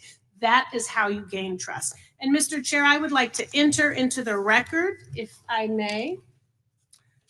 White supremacist group stands by racist ideology with unanimous consent. Without objection. Dylan Roof, the radicalization of the alt-right and ritualized racial violence. Without objection. Thank you. Another article, how Robert Bowers went from conservative to white nationalist. I'd like to enter that into the record with me. Without objection.